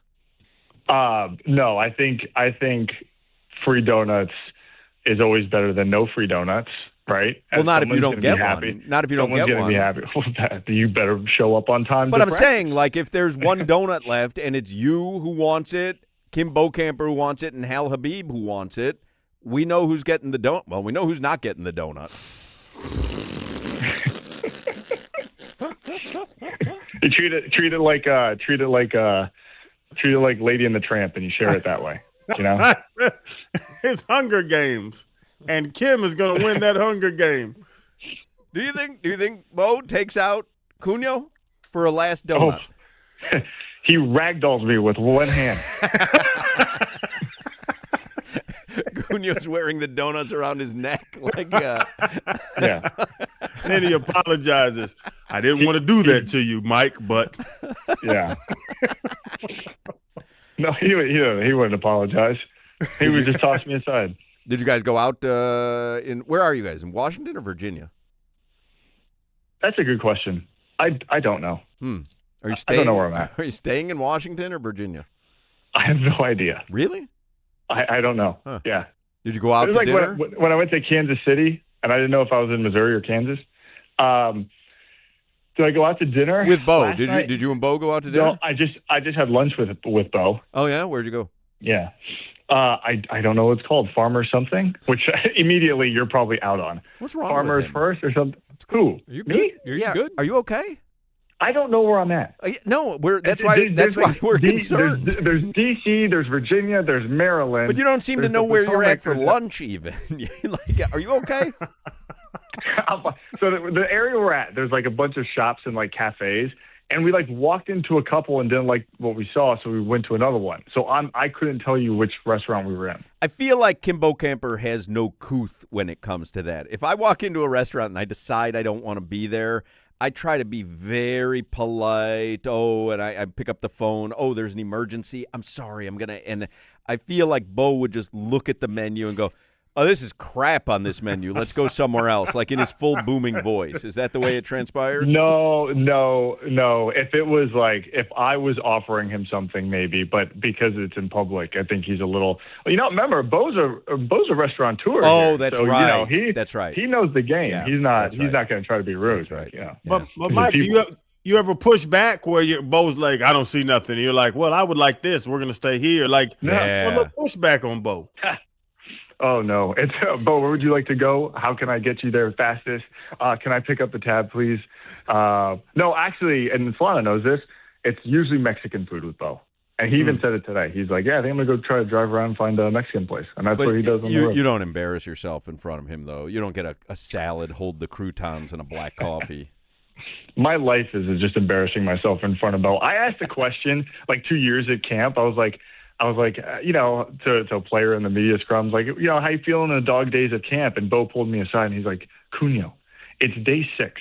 Why are you asking these guys about the dog days? And he goes, this is what's wrong with this team. And I'm like, Bo, it's hot for me. I'm sweating. So great. I don't, Bo called me the other day and I missed his call, and I was scared that I missed his call. I'm pushing the button real fast to call him back. You won't get that call back. Yeah, it's amazing the way that he instills fear still. It's all right, Cunio. Nothing's more embarrassing than going out to drink with all the guys, including some Hall of Famers, and they're all drinking wine and whiskey, and I'm ordering seltzers. Yeah, but that says a lot about you. I mean, if they're ordering wine and you're like, oh, yeah, I'll take the seltzer. I mean, how did you miss that? You kind of order what the table orders at that Right. point. You got to man it up, get an Aperol Spritz like I would. Huh? Hey, Dan, what are you drinking? Yeah, I'm the same. Nah. Right. White Claw me. Everybody watch Mike Cunio on CBS 4 this Friday. Dolphins Commanders. Their broadcast starts at 6:30. Have a good broadcast, Cunio. Yeah, thanks for inviting me to the Marlins game. Yeah, we'll talk. Just doesn't hang out with us socially. Well, Coach you don't Larinaga's even got time to invite hang me. out with us. Cunio, Usually you trade up to never. a younger model and you went Jim Larinaga, and that's my life. Cunio never has time for us socially. Never. All right. You never invite me. We'll see you, Cunio.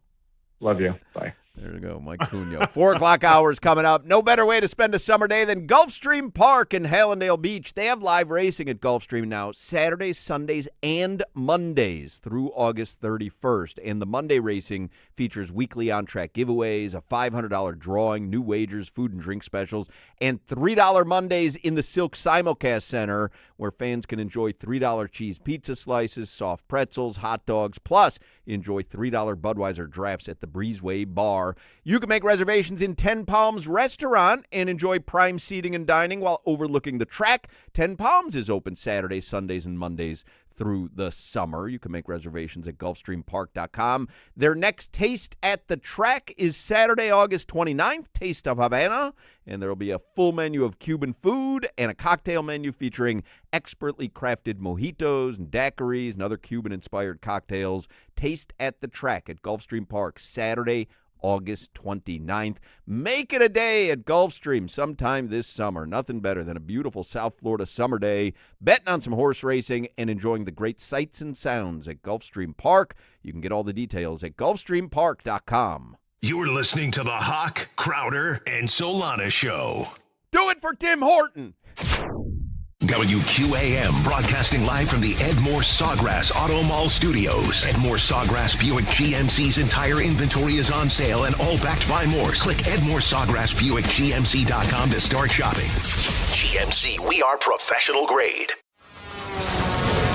Traffic on WQAM is sponsored by Lexus of Kendall and Lexus of West Kendall. Your home for the best price on luxury. Now featuring the all-new Lexus TX 3-row SUV. In stock and on sale now. Call 305-KENDALL today. Slowing down in Miami-Dade on the westbound Dolphin, right by 95. That's going to go back to 57th Ave. And slowing down 95 headed northbound from 195. That's going to go up to the Golden Glades. I'm Gia, and that's traffic on FM 104.3 WQAM. And you can also listen to WQAM on the Odyssey, iHeartRadio, and TuneIn apps. This report is brought to you by the Casino at Dania Beach. Classic Albums Live performs Supertramp August 22nd. Classic Albums Live performs Supertramp Breakfast in America on August 22nd at the Casino at Dania Beach. Relive every iconic hit and experience this legendary album note for note, cut for cut. Don't miss out. Purchase your tickets at CasinoDaniaBeach.com. We all hear the radio ads about the IRS. They tell you to be afraid, to be scared, and they try to frighten you into calling. I'm not here to do that. Tax Relief Advocates is different. TRA is here to tell you that if you owe money to the IRS, whether it's $5,000, $50,000, or $500,000, we have a solution. It doesn't matter if you're sitting in your car, at work, or with your kids. No matter where you are, call now. 800-497-9852. Don't lose hope. TRA can eliminate or reduce what you owe to the IRS. Generous programs are now available that can give you a fresh start. Our passion is taxes and helping individuals fix their IRS problems. We have over 1,000 5-star reviews on Google and an A+ with the Better Business Bureau. You don't need to be afraid of the IRS any longer. End your tax nightmare today by visiting us online at TRA.com or call 800-497-9852. That's 800-497-9852. Tax Relief Advocates. Real solutions for real people. Hey, this is Joe Rose here. Huge argument in my house every single day. Do you want it cold or colder? Chill Zone Air Conditioning. It's super hard to find somebody reliable that can do a good job, and they're family-owned. They serve Dade and Broward County. When you call, you speak directly to the owner. From installing root AC units to repairs, duct cleaning, call 786-378-2778. Tell them you heard it right here on 104.3 WQAM. ChillZoneAC.com. That's ChillZoneAC.com. Stay chill with Chill Zone Air Conditioning. First ever Infiniti QX65 feels unstoppable. In a world that is frozen in its ways, this sporty fastback SUV never stops moving forward. Turbocharged performance, intelligent all-wheel drive standard, ProPilot Assist 2.1. This is a ride beyond the expected. This is unstoppable progress. Discover the first ever Infiniti QX65 at InfinityUSA.com. 2027 QX65 expected early summer 2026. Sprained wrist, ankle twist, broken thumb, can't make a fist, busted knee, surgery, that patch of ice you didn't see. Where pain starts, Jernavix suzetrigine begins. Jernavix is a non-opioid 50 milligram prescription tablet for adults with moderate to severe acute pain that reduces pain signals before they reach the brain. Tendon tear, nose repair, tripping on that broken stair, dislocation, operation, moped crash while on vacation. Do not take Jernavix with CYP3A inhibitors. Avoid use with grapefruit or liver problems, as these may increase side effects. Tell your doctor about all your medicines if you are pregnant or breastfeeding. Jernavix may make certain medicines and birth control less effective. Side effects include itching, muscle spasms, rash, and elevated muscle enzymes. Joint displacement, knee replacement, fell on marbles in the basement, ladder slip, broken hip, that rock climb where you lost your grip. To learn more about Jernavix, ask your doctor. Call 1-833-589-PAIN or visit Jernavix.com. You're finally here! Hey, primo! Thanks again for picking me up. Can I hop on your hotspot? I forgot my other SIM card. Welcome! We'll try to make your stay as pleasant as possible. Would you like help locating a SIM card kiosk? What? Why are you talking like that? Right this way. In this plaza, we observe the sacred ritual of La SIM Swap. For this experience, you'll need cash, patience, and very tiny fingers. Sacred? What? And here's La Tiendita, the place for chips, sodas, and somehow buying just one egg. A true cultural landmark. I am so confused right now. Yeah, visiting new places can be confusing. Why are you acting like this is my first time here? Your family would never treat you like a tourist when you come home. So why let your phone plan do it? AT&T keeps you connected in 20 plus Latin American countries at no extra cost. No SIM swaps. Connect like you're home. For U.S. customers, requires AT&T Premium 2.0. Coverage and data speeds vary. International usage should not exceed domestic. Visit AT&T.com/RoamLatam for details. What if the thing you're listening to right now never got interrupted? What if it could play uninterrupted from room to room on Sonos? What if you start with 2 Sonos speakers just to see how it feels? What if you really like how it feels and you become a Sonos person who can't stop saying to their friends, what if you start with 2 Sonos speakers just to see how it feels? Because it's not magic, but it's not magic. T-Mobile is launching something no other wireless network offers. Introducing Nothing. Pay nothing today and walk out of the store with a new phone. What did he say? Nothing. You definitely said something about nothing. Exactly. Go to T-Mobile, pay nothing up front, and leave with a new phone. Wait, nothing rules. She gets it. Hey, thanks for nothing. For the first time ever, switch to T-Mobile, pay nothing. No taxes, no fees, no money down. And walk out with a new phone. There are 250 reasons to choose T-Mobile, and now nothing is holding you back. On eligible devices with qualifying credit plan and 36-month finance agreement. This summer, Hard Rock Bet has the hottest baseball betting odds in Florida. Vig, juice, fee, whatever you call it, we're cutting it. It's the 10-cent summer sale. That's flat 10-cent lines for winner, spread, and over-under pregame bets. Same bets, better odds. This August, only on Hard Rock Bet. Offered by the Seminole Tribe of Florida. Valid for moneyline, spread and over. Under pregame markets with odds between -250 and +250 only. Must be 21 plus and physically present in Florida to wager. Terms and conditions apply. Concerned about your gambling? Call or text 1-833-PLAY-WISE. Look, Target, Pat windows and doors. Look, Target, Pat windows and doors. Protecting your home and family from a storm. Protecting your home and family from a storm. Loctite roofing windows and doors. Loctite roofing windows and doors. Replace roofing windows before the storm. Replace roofing windows before the storm. Loctite. Loctite. Impact. Impact. LoctiteImpact.com. Or call 954-500-LOCK. That's 954-500-LOCK. In Miami, wherever there's a Domino's game, you'll always find your abuelito. And whenever you want a low price, you know. You always pay less with your Pricito at Doral Kia. Take advantage of your Pricito all month long on popular new Kia models like Sportage, Sorrento, Telluride, K5, Soul, and more. Don't wait. Hurry to Doral Kia today because you don't miss your chance to save on a new Kia with easy financing, fast service, and the best value for your money. Because you always pay less with your Pricito at Doral Kia. Visit us at Doral Kia or start shopping for your Pricito now at DoralKia.com. All financing on approved credit. Present any Miami Kia dealer's unexpired new vehicle advertisement for verification. Other Lithia dealerships do not qualify. The competing offer must be available for immediate purchase at the advertised price. The competitor's vehicle must be identically equipped as our in-stock vehicle. This is the story of the one. As a maintenance engineer at a beverage manufacturing plant, he starts his day knowing every line is ready to run because Grainger delivers the industrial-grade products he needs to keep mixers, conveyors, and packaging equipment moving. With Grainger's vast selection of bearings, belts, and motors, he keeps operations running smoothly, so nothing grinds to a halt. Call 1-800-GRAINGER, click Grainger.com, or just stop by.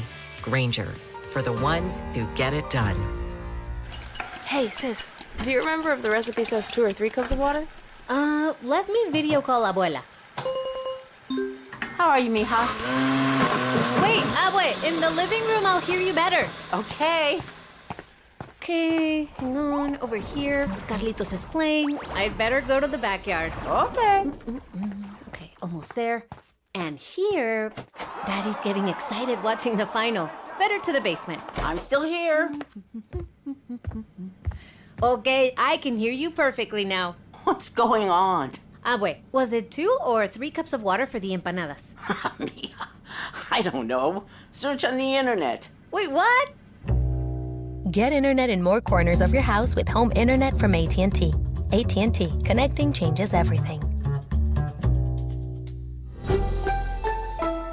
Extended Wi-Fi coverage, service required, limited availability. Visit att.com/internet to learn more. This is the story of the one. As a maintenance engineer at a beverage manufacturing plant, he starts his day knowing every line is ready to run because Grainger delivers the industrial-grade products he needs to keep mixers, conveyors, and packaging equipment moving.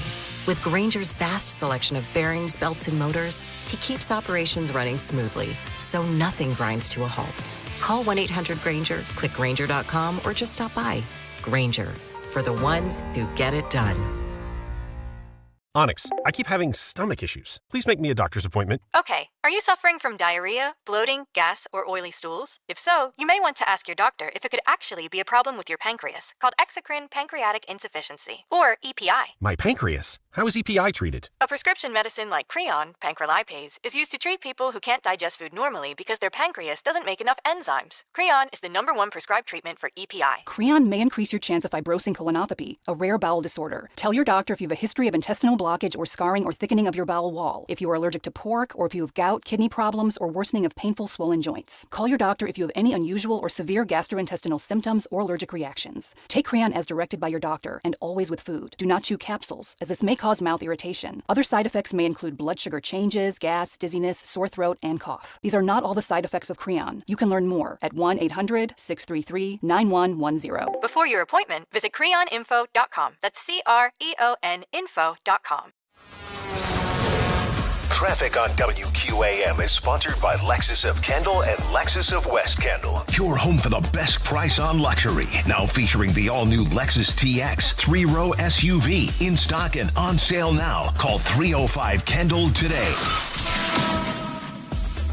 Slowing down in Miami-Dade on the westbound Dolphin 95 going back to 57th Ave, and northbound at the Palmetto right by 103rd. Slowing down in Broward County, southbound 95, Davie Boulevard going back to State Road 84, and emergency vehicles on the scene westbound Pines Boulevard right by 103rd. That's going to close off the right lane. I'm Gia, and that's traffic on FM 104.3 WQAM. And you can also listen to WQAM on the Odyssey, iHeartRadio, and TuneIn apps. Brought to you by Wild Fork Meat and Seafood Market, now open in Davie. Need quick meals for busy school nights? Wild Fork has you covered with chicken thin sliced breasts, Angus meatballs, Mediterranean quinoa, and Atlantic salmon portions. Premium quality at wild prices makes dinner easy. Wild Fork Meat and Seafood Market, coming soon to Hialeah. This is WQAM-FM and HD1 Miramar, Miami, Fort Lauderdale. WQAM AM Miami, an Odyssey sports station. The home of champions. Home of the 5-time national champion Miami Hurricanes. The back-to-back Stanley Cup champion Florida Panthers. The 3-time NBA champion Miami Heat. Miami Hurricanes basketball. And now, the new home of the 2-time World Series winner Miami Marlins. Powered by Anajar and Levine Accident Attorneys. Call 1-800-747-FREE. That's 1-800-747-3733. All right, let's start the 4 o'clock hour with the stock market report. Sponsored by Anajar and Levine Accident Attorneys. Call 1-800-747-FREE, 1-800-747-3733. Dow Jones down 21 points today. That is nothing. S&P 500 up 20 points. Nothing. NASDAQ up 143 points. That's up a little over 0.5%. So we will take that. Couple of NBA notes today, which we'll get headlines here in a second. Russell Westbrook has officially retired. And Will Manzo tweeted out, there's another nationally televised Heat game that has been announced. President's Day, February 15th. Heat will host the Spurs. That's a good matchup. 5 p.m., President's Day, Heat and Spurs. Oh, Wemby action. That's going to be on NBC and Peacock. That's Monday, right? President's Day is usually a Monday, I think. I go to that game if I can. I was just thinking about that. Like, that's kind of a game I think I'd like to go see. Holiday, 5 p.m. start, Wemby in town. Is Wemby still the biggest draw in the NBA? I think the Sixers might be the biggest draw this year because of LeBron. Right. Yeah. But, like, if we're just doing individual player, then, yeah, it's still Victor Wembanyama. No, I think the Sixers, though. I think you're right. I think the Sixers as a team are probably the team you want to see most. If I have to pick between two games, I would want to go see Wemby over the Sixers. Well, I want to see what the teams look like, though. I want to see, like, what if the Sixers start 18-2 and just look like – because we thought they were good before LeBron got there. You don't see that happening, Solana? You don't think they're as good as advertised? No. I think they'll be good. I would bet the field. Well, 18-2, I'm obviously going to an extreme there. I'm saying, like, in the East. To win the East. I don't think they'll win the East in year one. Win the regular season or to come out of the East? To come out of the East. I don't. But, yeah, they're not starting 18-2. There's just so much to figure out on that team. They're great, man. I'm not taking away from the talent. On paper, obviously, they're phenomenal. But the ball can only be held by one person, and every single one of their players has to have the ball in their hands to be effective. That doesn't mean it can't work.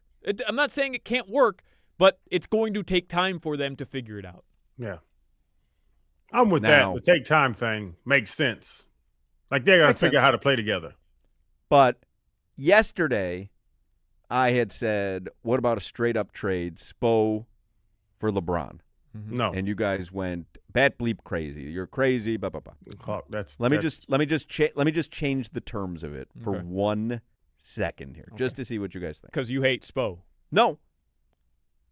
But what if I said the Sixers would agree to a 1-year rental?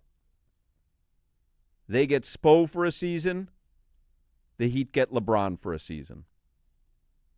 And then both revert back to their teams. Yes, I'll go with that. The thing is, I know LeBron's about to retire. Like, I'm not giving up 1 year for Spo can coach another 20 years. So it's not that LeBron wouldn't mean more to the team. It was just, hey, I'm not giving away Spo for 1 season of LeBron. Yes. But I'm not speaking for Solana, but that was my assessment of I'm not giving up Spo's coaching for 2 decades to have LeBron here for 80-something games.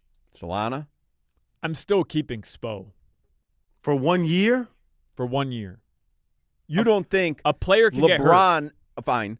You don't think LeBron next season on the court would mean more to the Heat than Spo next season without LeBron? I don't, because this is a new team and a fit which is not really an organic one in Bam Adebayo and Giannis Antetokounmpo. You need LeBron. A head coach. You need LeBron. You need a head coach like Spo who can figure out how to maximize these two players on the floor together. And sure, would LeBron James make that easier? For sure. There's no doubt about it. But I'm taking my chances on the best head coach in the NBA to figure out how to maximize this duo, not just for a year, but to create some sort of dynastic team here in Miami. We're talking dynasty already? It's August 12th. Giannis hasn't played a game. We're talking dynasty? You're closer. Hawk moved the bar on us because he wants to break us up in this assessment. I just wanted to see where your line was. If it was out of the question of ever the question is, who would mean more to the Heat next season? Having Eric Spoelstra as your head coach or having LeBron James on the court? Talk about spacing and everything we've talked about. Yeah. Because remember what Pat Riley said when he thought LeBron was coming here. Remember what he said was the most important need. So my question really is just a roundabout way of saying, who would mean more to the Heat winning a championship next season? LeBron or Spo? Next season only. Next season only. Come on, Solana. Bring LeBron in. Like, I can go coach them. And we'll see what happens. Davion Mitchell's the 1, Tim Hardaway Jr. is the 2, LeBron's the 3, Bam's the 4, and Giannis is the 5. Like, hey guys, go play basketball and come back next game. I'm fine with Andrew Wiggins and Pelle Larsson doing all the things LeBron should be doing, and you keep Eric Spoelstra, and he'll find a way. All right. That's all I was asking. If for 1 season, next season specifically, which person would make winning a championship? Which person would get you closer to winning a championship? In my opinion, it would be LeBron. Yeah. I want Spo for 2030. Like, I want Spo for 20. It's 2028. Like, I think Spo is the best coach in the NBA.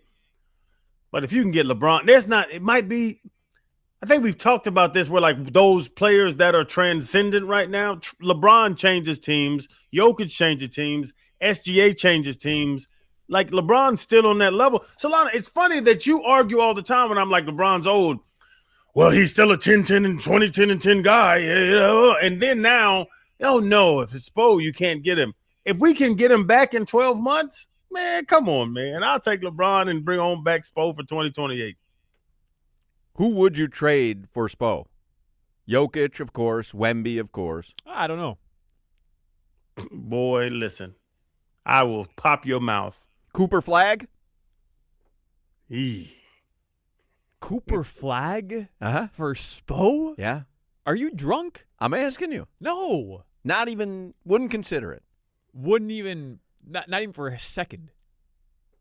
Ooh. I don't know, Jack. What has Cooper Flag done in the NBA? But just so Wemby, SGA. SGA? What, man, a flopper? Solana, I'm going to punch you right in your stomach next time I see you. No joke. I think I speak for NBA fans. SGA, great player. I wouldn't want to have to root for that guy.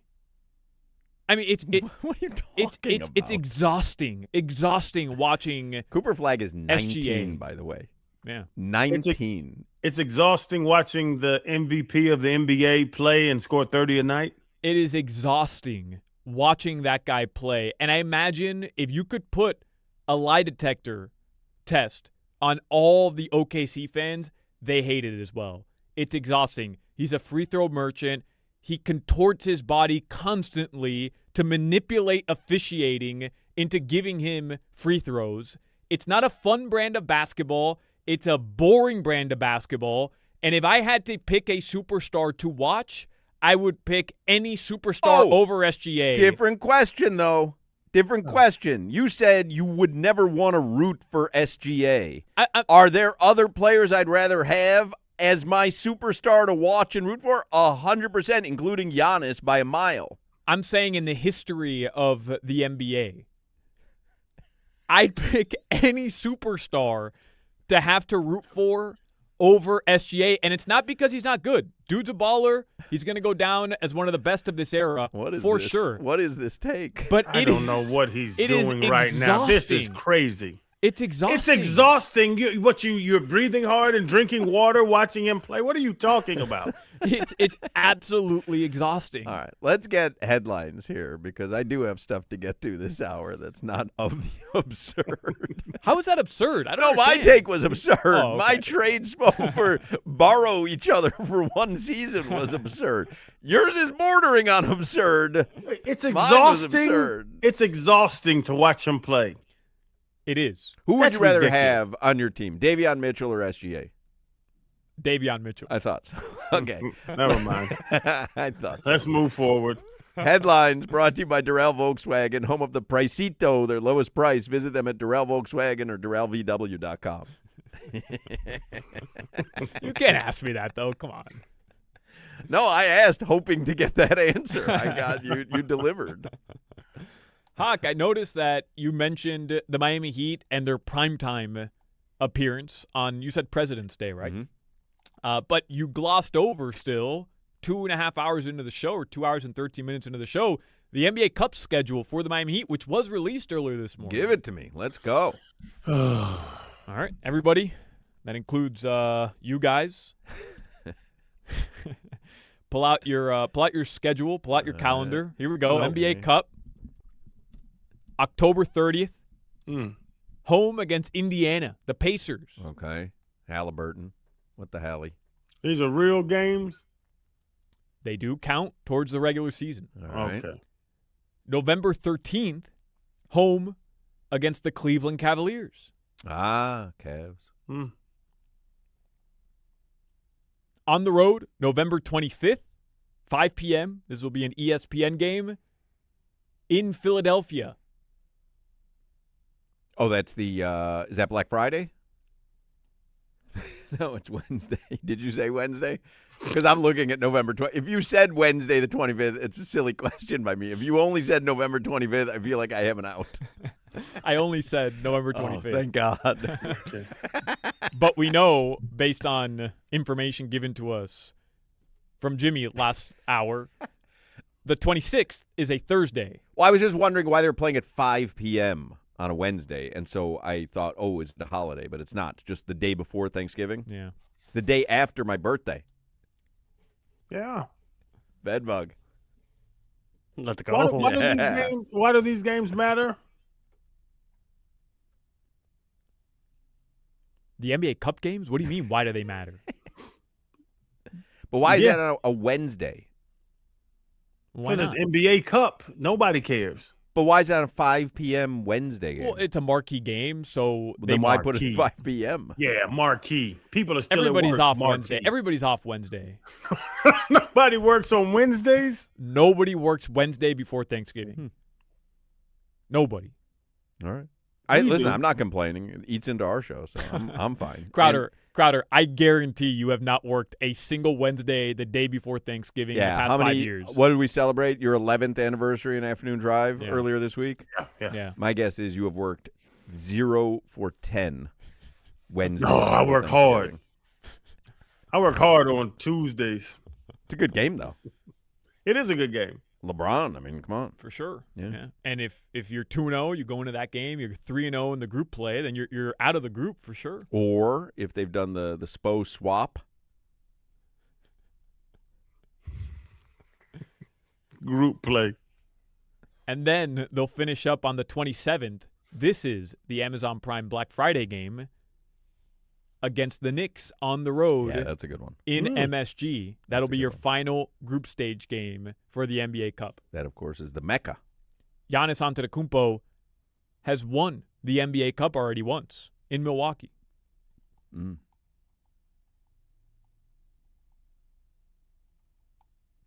All right, there you go. That's your NBA Cup. What's the group play Bulls schedule? NBA Cup schedule? Nobody cares. All right. My ties. A couple Dolphins notes. You can't think about Matas Buzelis without thinking about Dirk Nowitzki now, though, can you? I really just did. Oh, I bet you just didn't. said his name and never thought about Dirk. Can't fool me.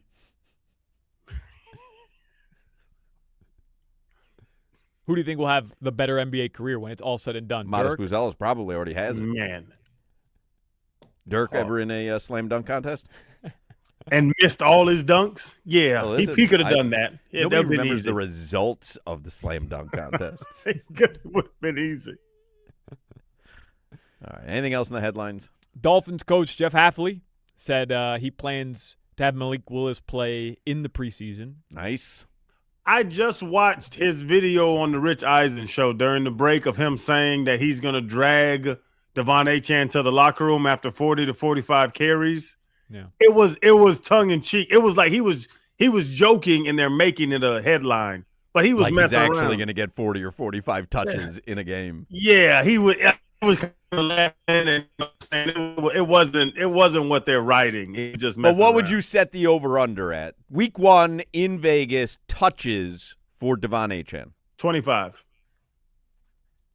Over. 24 and a half would be Yeah, my over. I would set it at like 23 and a half because 24 seems about right. 25. Yep. Like that's what you can do to a player like that. And now they were going deep into it. The little round faced little baby looking guy was like, he's not built for that. And they're arguing. I'm like, listen, this man's not giving this dude 45 touches a game. That is 80% of offensive plays. That's crazy. Be crazy to watch. What is it? Jefferson. Yeah, Fast Times at Ridgemont High. That's actually how I grew up watching the Chicago Bears. I mean, I would go back.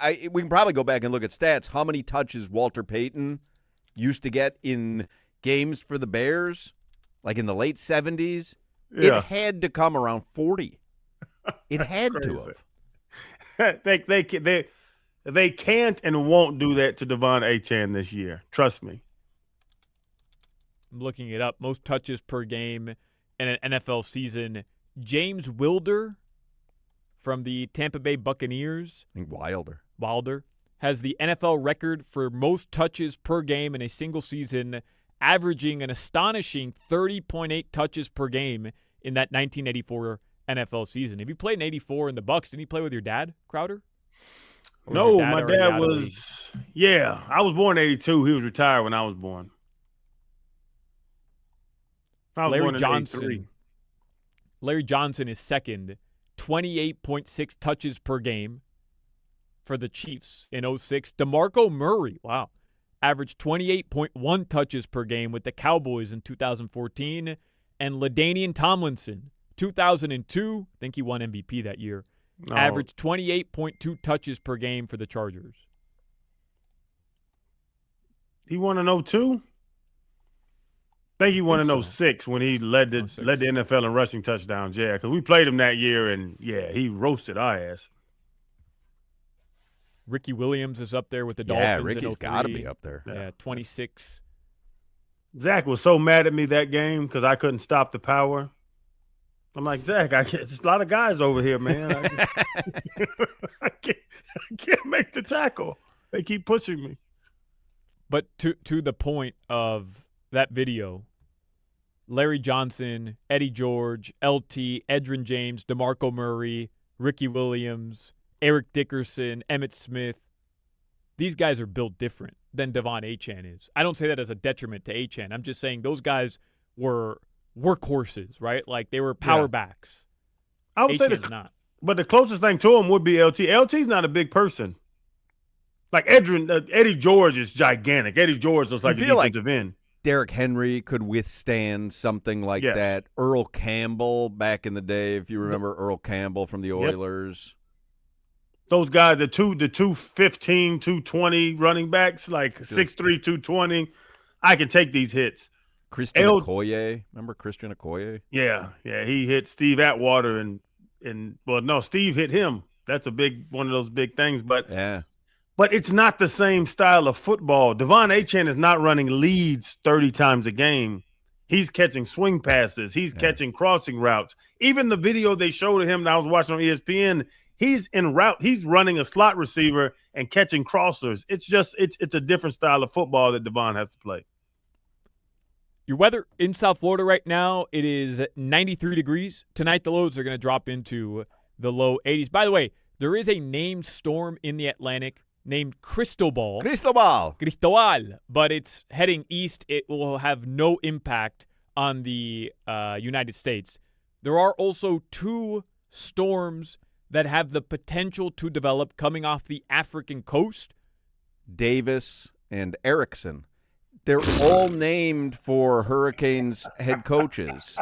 So C is Cristobal, D, Butch Davis, of course, Dennis Erickson, E, and then F, of course, will be Fake Howard Schnellenberger. And R would be Randy for Randy Shannon. I was trying to do it in alphabetical order. I don't know if you noticed I went C, D, E, F. Yeah, you had I went to get R. a G. Right, that's not in alphabetical order. R follows all those other names, doesn't it? Well, I don't know if you know your alphabet, but there's some in between F and R. He got waitlisted at UCF. Which he thinks is alphabetical, by the way, UCF. Cristobal had a sit down with Jeremy Fowler or something on ESPN. I think I was just watching that, yeah. Yeah, they went to Casa Cuba or something. I love Cristobal.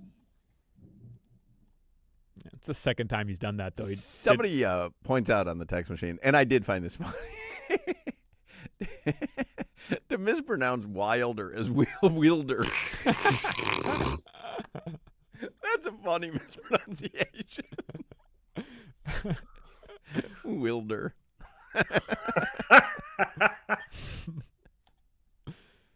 You got to proofread. Like, why wouldn't your default on Wilder be Wilder? I don't know, because somebody's last name being Wilder. I'm Wilder. Right. Just strikes me as odd. All right. Wilder. All right. Like James wilderness. Wilder. Yeah. Wilderness. Wilder Valderrama. Wilderness. All right. Anything else? Did you did you do the sponsor? I don't think I did. I don't think they want to be sponsored. This weather report was proudly brought to you by Tornado Roofing and Contracting. Protect your home before the next storm. Get your free roof and window estimate. Call 954-968-8155. New show, Wilder and the Bedbug. Wilderness. Let's go. Don't go anywhere. We got more to come with Hochman, Crowder, Solana, Bedbug, Wilder. Hey, man, go see if your garage doors are outdated, damaged, or not hurricane ready. We were talking about these storms coming in. It's hurricane season. You cannot wait. Call Allied Doors today. They've served South Florida since 1966. That's 60 years of trusted family-owned service. Don't be the beautiful home, nice family, wave at everybody when they ride past. Great, well-kept yard, but your garage doors are garbage. You have to keep up with them. And if I'm not talking about you, you know the neighbor that I'm talking about. Allied Doors has huge in-stock inventory, same-day service, custom impact-rated doors that are built to protect and upgrade your home fast. And if you bring up this ad, you get $300 off protecting and upgrading your home fast and the LiftMaster openers. I'm telling you, as a kid, I thought it took a minute and a half for every garage door to go up. I thought it was loud with the yang, yang, yang, yang. LiftMasters are built for the best. They are the best out there. They have the side mounted. They have the ceiling mounted. You got to check out the LiftMaster openers, and Allied Doors got them for you. Our personal home I'm in right now and my wife's investment properties, we use Allied Doors. I'm telling you, give them a call and you will upgrade and protect any home that you are a part of. Give them a call at 954-942-8550. That's 954-942-8550, or visit allied-doors.com. $300 off if you mention this ad. Don't wait. Call Allied Doors today. You're listening to the Hawk, Crowder, and Solana Show. Chicken salad is egg salad because eggs are liquid chicken.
If you are what you say you are, a superstar.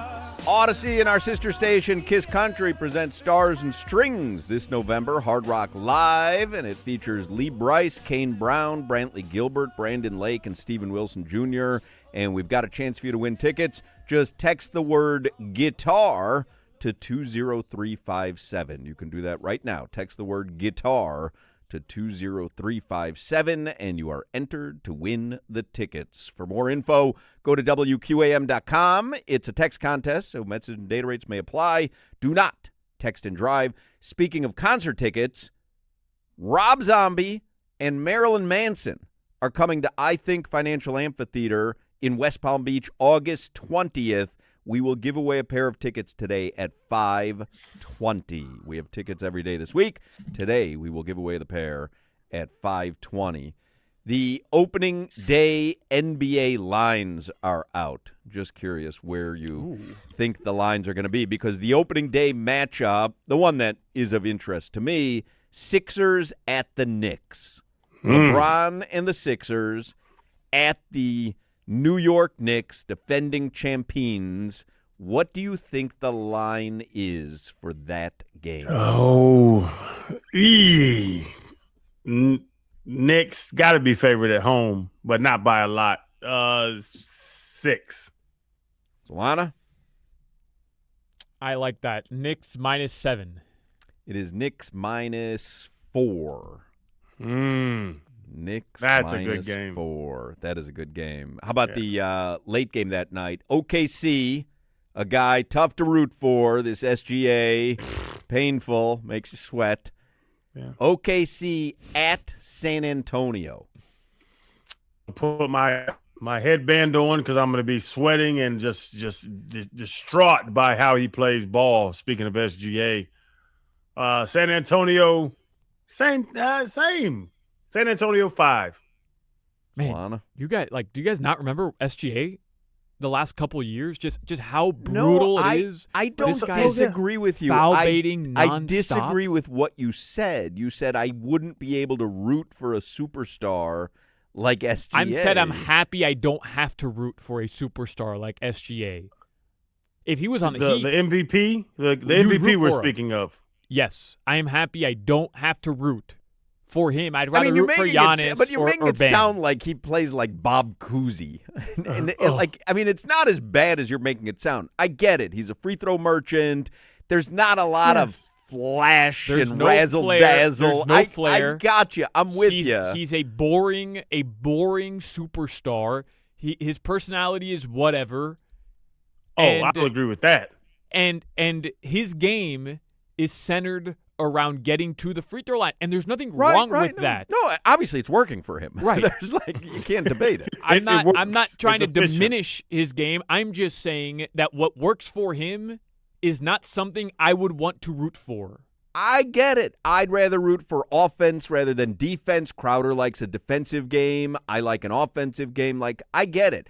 I like watching Wemby because I don't even mind when he's on defense. Right. He's so exciting.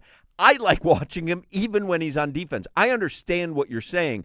I just thought you went a little overboard with the way that you made it seem like it would be a chore to have SGA on your team. Yeah. I'd rather have Giannis. Oh, I would too. Spurs. Would you rather have SGA or Giannis? Would I rather have Bam and SGA or Bam and Giannis? Yeah. Y'all are crazy. SGA. What? What are you talking about? I'm talking about the former MVP. Two-time Giannis MVP. Antetokounmpo. And I'm talking about the MVP that's probably going to win another 3 before his career's over. Are you kidding me? Well, we thought that with Giannis as well. We thought that with the Joker as well. How many guys have won back-to-back MVPs, won a title, and then haven't been able to replicate that MVP caliber season or haven't won it again and haven't won another title? We've done this time and time again.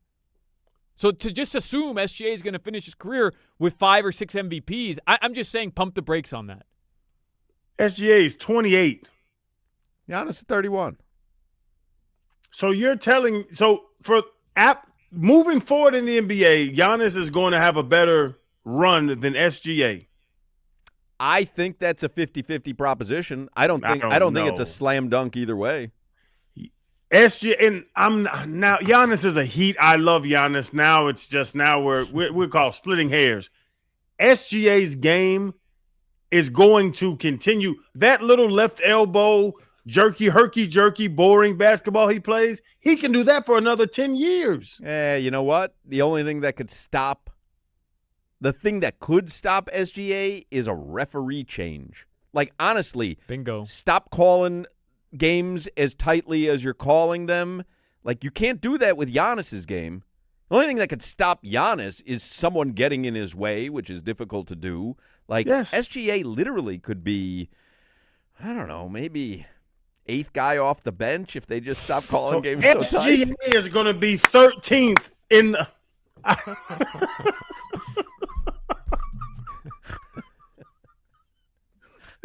So they changed the rules, and Sometimes SGA you just see a snook. He's just circling your hook. The snook is circling your hook. SGA is coming off the bench in 3 years. No, but I don't think it's a slam dunk answer. I think if I said to you, who's going to have the better next 5 seasons in the NBA, Giannis Antetokounmpo or Shane Gilgeous-Alexander, I don't think it's a slam dunk that it's SGA. You called him Shane? What is it? Shay. Oh. Well, I called him Shane because that's actually what I thought it was. It wasn't even a mistake. I thought his name was Shane.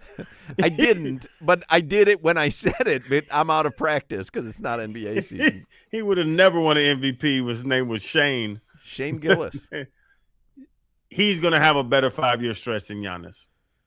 The odds, if Vegas made odds, yes, he would be the favorite, but I don't think it's a slam dunk. The boring, and I'm not saying I don't enjoy. I've actually took the side. I don't enjoy watching him play because it's boring. He gets on that little elbow and he dribbles and jerks and herks and makes people push him. His game is not pretty, but it's very efficient, and he can do that for the next 12, 15 years. Unless they stop calling the game so tight. And he's 6 off the bench, maybe 7. You're not allowed to push. 8. You're not allowed to push anybody when they're shooting. You're not allowed to land under their feet. What rule do you want to change? They're leaning in. You know what? I'd be happy getting rid of pump fakes. So no more pump fakes. Now that D. Wade is retired, I'm happy getting rid of pump fakes. I was going to say, D. Wade's older game was very similar to that's right. SGA's. And we enjoyed it, and now I'm ready to move on as a league. All right, we got to take a break. In Miami, we don't drink coffee. We drink cafecito, and our pastries, we call them pastelitos. And when you want a low price, you know you always pay less with your Pricito at Doral Volkswagen. Take advantage of a Pricito now on all your favorite new Volkswagen models like a Tiguan, Jetta, Taos, Atlas, and more. Don't wait. Hurry to Doral Volkswagen today. I'm just thinking you could put a NBA preview tag on like the podcast, and it's me suggesting Shane Gilgeous-Alexander is not as good as Giannis, and then also getting rid of pump fakes in the NBA. Don't wait. Hurry to Doral Volkswagen today. Don't miss your chance to save. Sometimes I'm just proud of what I do. Got him. Don't wait. Hurry to Doral Volkswagen today. Don't miss your chance to save on a new Volkswagen with easy financing, fast service, and the best value for your money. I'm going to go take a victory lap around the station. You always pay less with your Pricito at Doral Volkswagen. Visit them at the dealership at Doral Volkswagen or start shopping for your Pricito right now online at DoralVW.com. You're listening to the Hawk, Crowder, and Solana Show. Who are you comparing Kobe to? Josh Giddey. Baseball.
Jimmy the Bedbug is killing it on music today. Little Duran. I like what you're doing, Bedbug. Celebrity birthdays today. Chris Middleton. You want to guess, Crowder? How old do you think Chris Middleton is? Your mic is muted, by the way, before you guess. Chris Middleton is 31, but his teeth are 12. How many teeth do you think Chris Middleton had? Actually, don't you have an extra row of teeth on both sides of your mouth? I got them removed. You had double teeth, right? Along the sides of the top of your mouth. No, I had my front teeth as a kid, the baby teeth, I had an extra pair of teeth, and then I had my adult teeth. And I have my baby teeth pulled out, the extra teeth pulled out, and then a retainer with 2 extra teeth put in to keep the gap open for my grown teeth to grow in. Soon as my grown teeth grew in, the crazy, maybe pedophilia guy let me hold his Not laughing at that. His what is the inline skates, the rollerblades. The rollerblades. And I rolled down the hill, hit a speed bump, and bust my 2 front teeth out. Crazy story, and I think I lost track of it like 30 seconds in. Were you still talking about your teeth with the rollerblades? I was talking about Shane Gillis-Alexander. I had baby teeth, extra teeth, grown-up teeth. I had the baby teeth pulled. Regardless, how old do you think Chris Middleton is? And my grown teeth grew in, and then I rollerbladed down the hill 35. and bust my grown teeth out. He's 35. Dwayne Dedman, Heat legend. The guy lured me into his house with rollerblades. You were such an easy mark. You want to drive some rollerblades? Yeah, I'll ride rollerblades with you. This guy was such an easy mark. Dwayne Dedman is 37 today. How old do you think Sir Mix-a-Lot is? Oh, 60. 63. Man. 63, Sir Mix-a-Lot. How about Antoine Walker? He of the Shimmy Shake.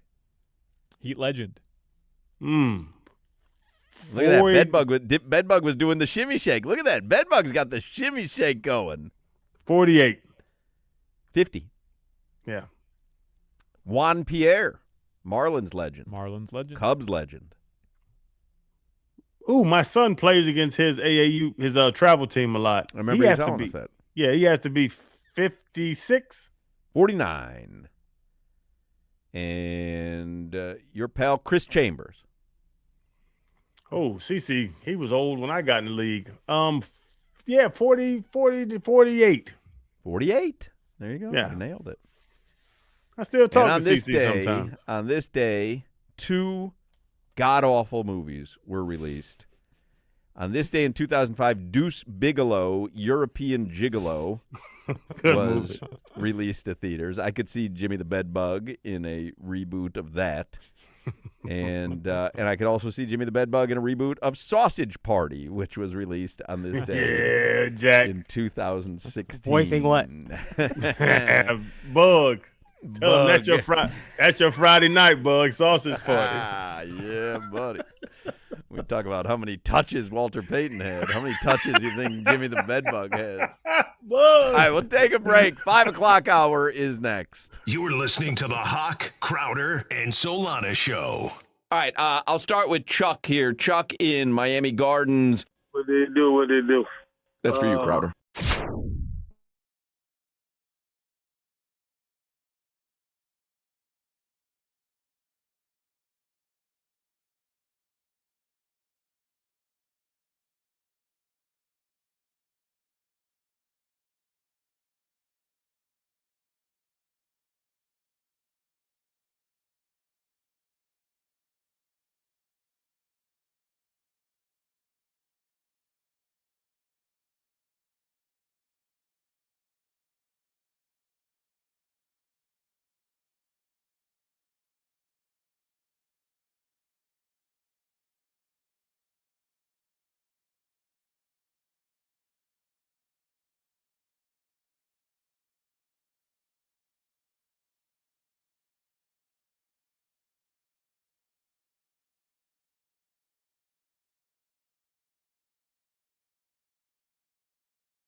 in your face, you get sprung. Yeah, Mix-a-Lot. Happy birthday. Look to the tabletop staring. Oh, baby, I want to get with ya and take your picture. 63 years old. Sir Mix-a-Lot.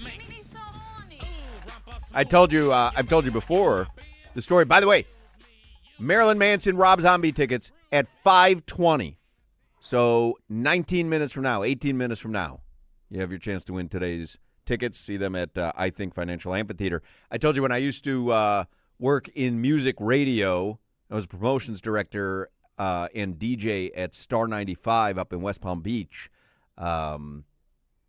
We had it used to be back in the day, the record companies, they would offer you, like, musicians to come do a concert for you on behalf of the radio station. It was like, you're going to play their music, you can have an appearance. And so Sir Mix-a-Lot was coming to West Palm Beach, and they said, where do you want to have him play? And we shopped it around. There was a club called, I forget what it's called at this point. But anyway, Sir Mix-a-Lot was doing a concert for us, for our listeners, and I told you we got the rider for what he requires, and it was Sir Mix-a-Lot is Muslim, and or his band, his crew is Muslim, because I don't think Sir Mix-a-Lot was Muslim. His crew is Muslim, so no pork, blah, blah, blah. And then the first item listed on the rider was 6 pepperoni pizzas. Chicken pepperoni. There was no chicken pepperoni back in 1993. Yeah. He said, I didn't know what to do. He said, shake that healthy butt. He had a song back then they were trying to make just as popular called Put 'Em on the Glass. Mm-hmm. You remember that song from Sir Mix-a-Lot? I do. Well, we talked about it when I talk about meat at Delaware Chicken Farm, and I was like, that meat is so beautiful behind the glass. And you talked about put it on the glass. So at this club date that Sir Mix-a-Lot did for us, they brought out, him and his dancers, brought out a piece of plexiglass. And they came up on the stage, and as he performed Put 'Em on the Glass, ladies in the audience were invited to come up and put him on the glass. Genius. It was a great song, too, Put 'Em on the Glass. I don't know why it wasn't as big as Baby Got Back, but it was a great song. I'm sad I was too young. I would have enjoyed that party. Man, Put 'Em on the Glass. But you know how my mind works. I'm like, I don't think that's glass. That's plexiglass. just vibe with the vibe. I don't know. Do you really want to put him on the plexiglass? Anyway, 5:20. We've got the tickets to give away. Let's do headlines here for the 5 o'clock hour. Solana gave us very nice gifts, by the way, before you're not in studio today. But look at these USA jerseys that he gave us. Oh, wow. Like, these are legit. These are the real ones. These are authentic U.S. I'm holding yours. All right. Here. I'm holding yours. Authentic U.S. men's national team World Cup kits. Straight from Nike. That's a nice gift. Unexpected. Thank you. So we have friends. I was a Nike athlete. Fellas, I know you want to give me hell about it, but I was sponsored by Nike my entire career. We have friends at Eakin. Now, for those who don't know, Eakin is Nike spelled backwards. And you could have given me 5 years to figure that out. I never would have figured that out. Eakin, the first Eakin was Phil Knight, the founder of Nike. And they're essentially like brand ambassadors for Nike around the country, around the globe. My friend Andres works for Eakin, but Andres and his entire group over at Eakin here in Miami or South Florida are massive fans of this show. Well, we're now massive fans of Andres and his group because these are really nice.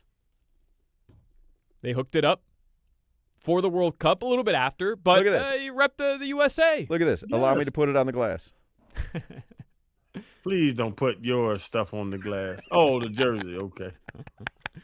They also delivered me a limited edition Hawk Erling Haaland. Oh, that's my guy. Motivational book. And this is really cool. So when Norway played England here in Miami for that quarterfinal match, there was a limited edition Erling Haaland motivational book. It's titled Wait for It, Unlocking Your Potential to Strike.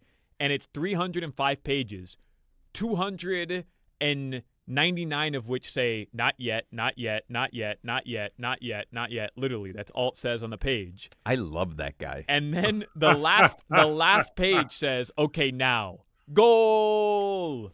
I love that guy. That's cool. He's got a great sense of humor. Yep. He's got a look, and he is a mountain of a man, right? Mm-hmm. How big is he? Bro, he's probably 6'2", 6'3", chiseled. Yeah, he's big. So about my size. We're built the same. No. Well. On the Jimmy the Bedbug to Erling Haaland. What's his name? Erling Haaland? Erling Haaland. From the Jimmy the Bedbug to the Erling Haaland scale, I think you're closer to the Jimmy the Bedbug side than the Erling Haaland side. Oh, look at that. I take it all back. Look at that. Holy mackerel. You've been working out again? No. That's a waste of time. This workout stuff is for the birds. I say the same thing. All you have to do is drink that protein coffee from Starbucks, and everything's taken care of. Get all your workout right there in a nice frothy cup of latte. Man, when we're on the road, Fred and Ryan wake up at 6 a.m. and text me, hey, going to the gym. Enjoy yourself.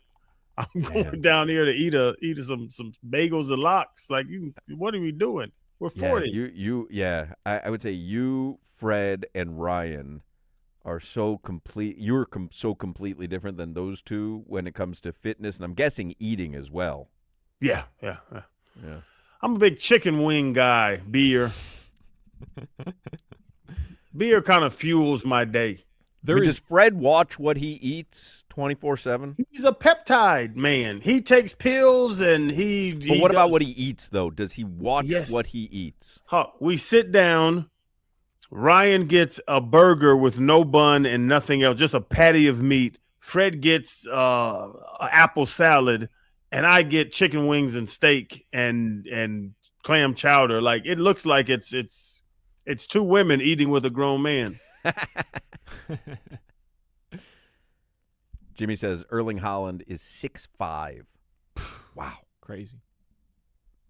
He's beautiful. He is beautiful. Like me. There's nothing better, by the way, than waking up and just slanging and banging some weights around. Yeah, slanging and banging some weights. Yeah. You ain't banging nothing else. Slanging and banging some weights early in the morning. Yeah. You wake up, you tell Valentina, all right, time to slang and bang. Solana, you seem like you're a machine guy with the cables. The cables are good. I like a variety. You don't lift free weight, do you? You do cables. Yeah, it's all the same. It really is. What matters is how much heart you put into it. That is true. I'm down with that.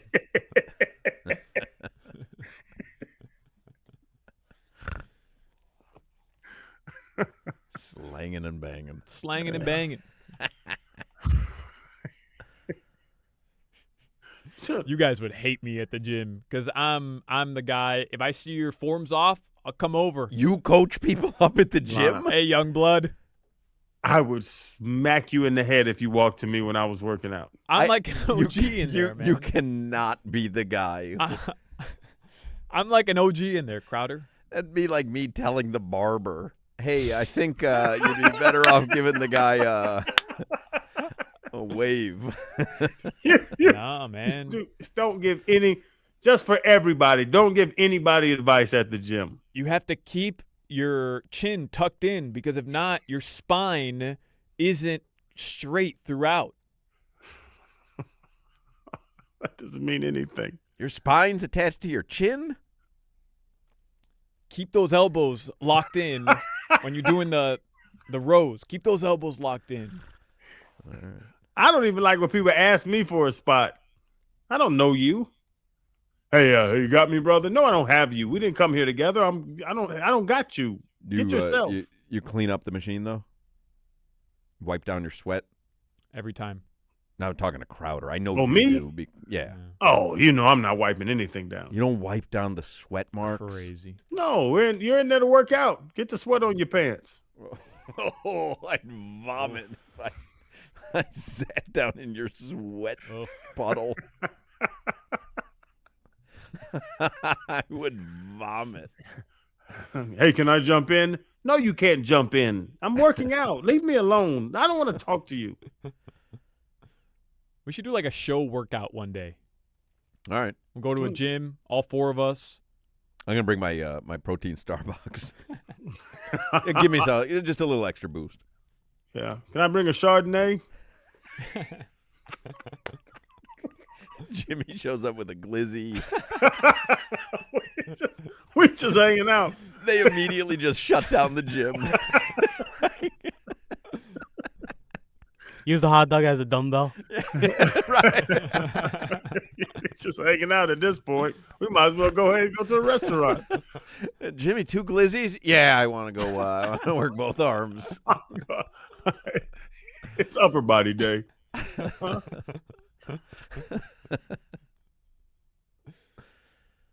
All right, headlines. The Marlins play tonight. They won yesterday. We were Who's there. pitching tonight? Do we know? Not Yuri Perez. Yuri did his thing last night. He did. Yeah, I watched the game on TV. We had a great time with Jim Larinaga at the game last night. You can see pictures on Solana's Instagram, Alex M. Solana. You can see me and Coach and Solana eating an ice cream. Believe it or not, Jimmy was the only person who declined ice cream last night. Jumbo. I didn't want ice cream. That's so shocking. I was like, did you hear me? Ice cream. I'm buying ice cream. Jimmy, I go, yeah, I heard you. Jim, it's bonding moment. I know it's a bonding moment, but I just didn't want ice cream. And he didn't want to walk away from the game. He likes to like be laser focused on the game. Oh, he's 100%. Locked in. You're like a scout. Then. Yeah. But tell the truth, Jimmy. So when I was halfway done with my mini helmet. Jansen Junk on the mound today. JJ. When I was halfway done with mine and I decided I didn't want any more and I offered it to you, did you think about taking it? No, okay. I didn't want it. Okay. I wish I had seen that. That would have been perfect for the gram. Yeah. Nobody's eating after you, Solana. I mean, listen, I'm all for ice cream, but you can never ask a friend, do you want the rest of the ice cream? He's not eating after anybody. You want the rest of my hot dog? That's weird, too. By the way, if you want to see Solana in his denim jacket, his jean jacket, look at the pictures on Instagram because everybody's commenting the same thing. Bro, that's not a jean jacket. Yesterday, Solana swore up and down he was wearing a jean jacket, and I was like, no, that's just a shirt. And I don't even think it was denim, by the way. I think it was like a poly-cotton blend that had a denim color to it. No, it wasn't. It's a denim jacket. It's a shacket. I don't believe that was denim.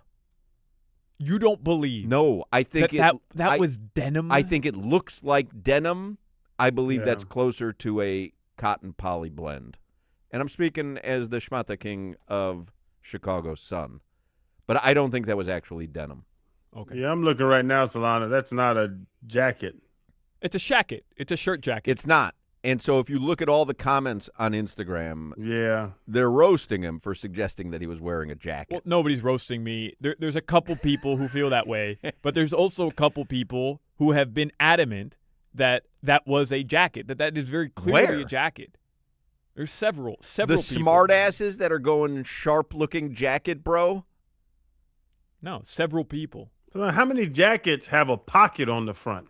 It doesn't make any sense. It's so far from a jacket. Solana, honestly, like not even getting on you, how many jackets have a pocket on the front? A lot of jackets have a pocket on the front. Solana, that's a shirt. It's a shirt. That's a jacket, man. It was a shacket. It's a shacket. It could be either. If you say the word shacket one more time, I'm driving to Kendall. And I am pretty sure that is not denim. I can just tell by the way that it falls. But you were sitting next to me yesterday. Why didn't you just touch it? I didn't think of it. That's a shirt. Well, that's indisputable. Yeah. Somebody texts in, Jimmy. I go to Marlins games just for Mr. Softy. Jimmy is insane. Bedbug, what were you thinking last night? Declining Bedbug. the ice cream. And this was paid for? Paid for. I've had Mr. Softy. Sure. I just didn't want one today. But it's impossible. If you've had Mr. Softy before, you cannot decline it ever because that's how good it is. That's true. I should have said yes. But them You made a guts mistake. bad, Jimbo? I didn't. That belly was rumbling? Went home, hit the Well, I had just eaten pizza. So did I. Yeah, I got IBS, Jimmy. Jimmy, if your stomach big, I'm gonna accept you. I'm gonna embrace you because I can't, mix up dairy and bread. It's okay. No, I don't have IBS. Yeah, I think you do. I don't. Go to the doctor. Okay. You need some Tri-Rizzy. You've got intestinal bug syndrome. I mean, your nickname was El Baño before. See, aren't you better off being called Jimmy the Bedbug than El Baño? Yeah. Yeah, there you go. Yeah, definitely. All right. Anything else in the headlines?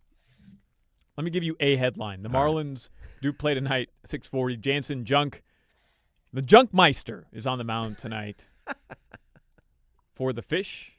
Leo Messi likely won't play tonight for Inter Miami. Inter Miami does host León tonight, 7:30 p.m. You going?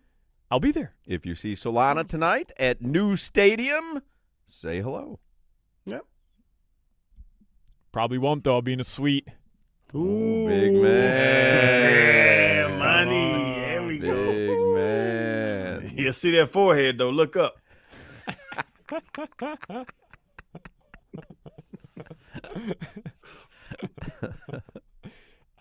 Finally, Crowder, Mike Cunha was on with us earlier in the show, and he said Caleb Douglas, he asked him about the depth chart. He said Caleb Douglas didn't know the depth chart was released. Is that possible? An NFL player, a rookie, wouldn't know the depth chart was released, the first one of the season? I did hear that. It encouraged me that he's not one of these social media babies, but knowing how young he is, if he's not on social media, Twitter, TikTok, and Instagram and all, you would know that, as these social media babies are so insecure and internet focused. Huh. No, just get posted up on the locker room, like depth chart. No, they don't post the depth chart in the locker room. They do that for the media wants that. Yeah, is that like a big deal for players? Like, because I'm assuming you always think that you're playing for a starting role. And like Mike said, also, you kind of know who you're lining up with at practice. Like, if you're lining up with the ones, you kind of know you're a one. No, they call it 1D versus 2D, 1-0 versus 2, 1-0 versus 3D. Like, they call it out like that. So Caleb Douglas has been going out with the ones, but it really doesn't mean anything until the nitty-gritty hits, till the crap hits the fan, as they say. Mm-hmm. Your weather in South Florida like right now. With Jimmy last night after that pizza.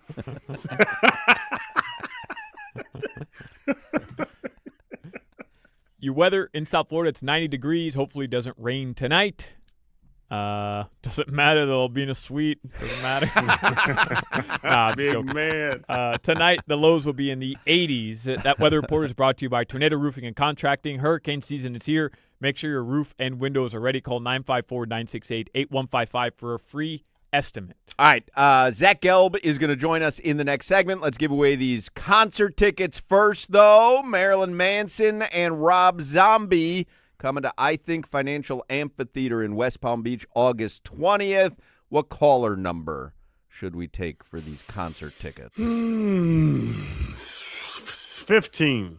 Caller 15, 305-567-0560. 305-567-0560. Caller 15 gets a pair of tickets. Marilyn Manson and Rob Zombie, I Think Financial Amphitheater in West Palm Beach. And if you don't win them right now, you're going to have another chance tomorrow and one final chance on Friday. All right, Zach Gelb is going to join us in the next segment, so do not go anywhere. Hey, how does $30 million in guaranteed prizes sound? That's right, $30 million in guaranteed prizes. You can cash in this football season in Las Vegas with 3 Circa Sports contests. Entry starting at $1,000, all with no rake. First contest, the Circa Million. 18 weeks of point spread action, 128 ways to win. Next contest is the Circa Survivor. Pick one winner each week, last one standing wins. And then you've got the Circa Grandissimo with a $100,000 entry. You enter in Nevada, but you can play from anywhere. That's $30 million in guaranteed prizes. Make sure to visit circasports.com for details. You're listening to the Hawk, Crowder, and Solana Show. Hey, Claude, let's jump Hawk. WQAM, broadcasting live from the Ed Moore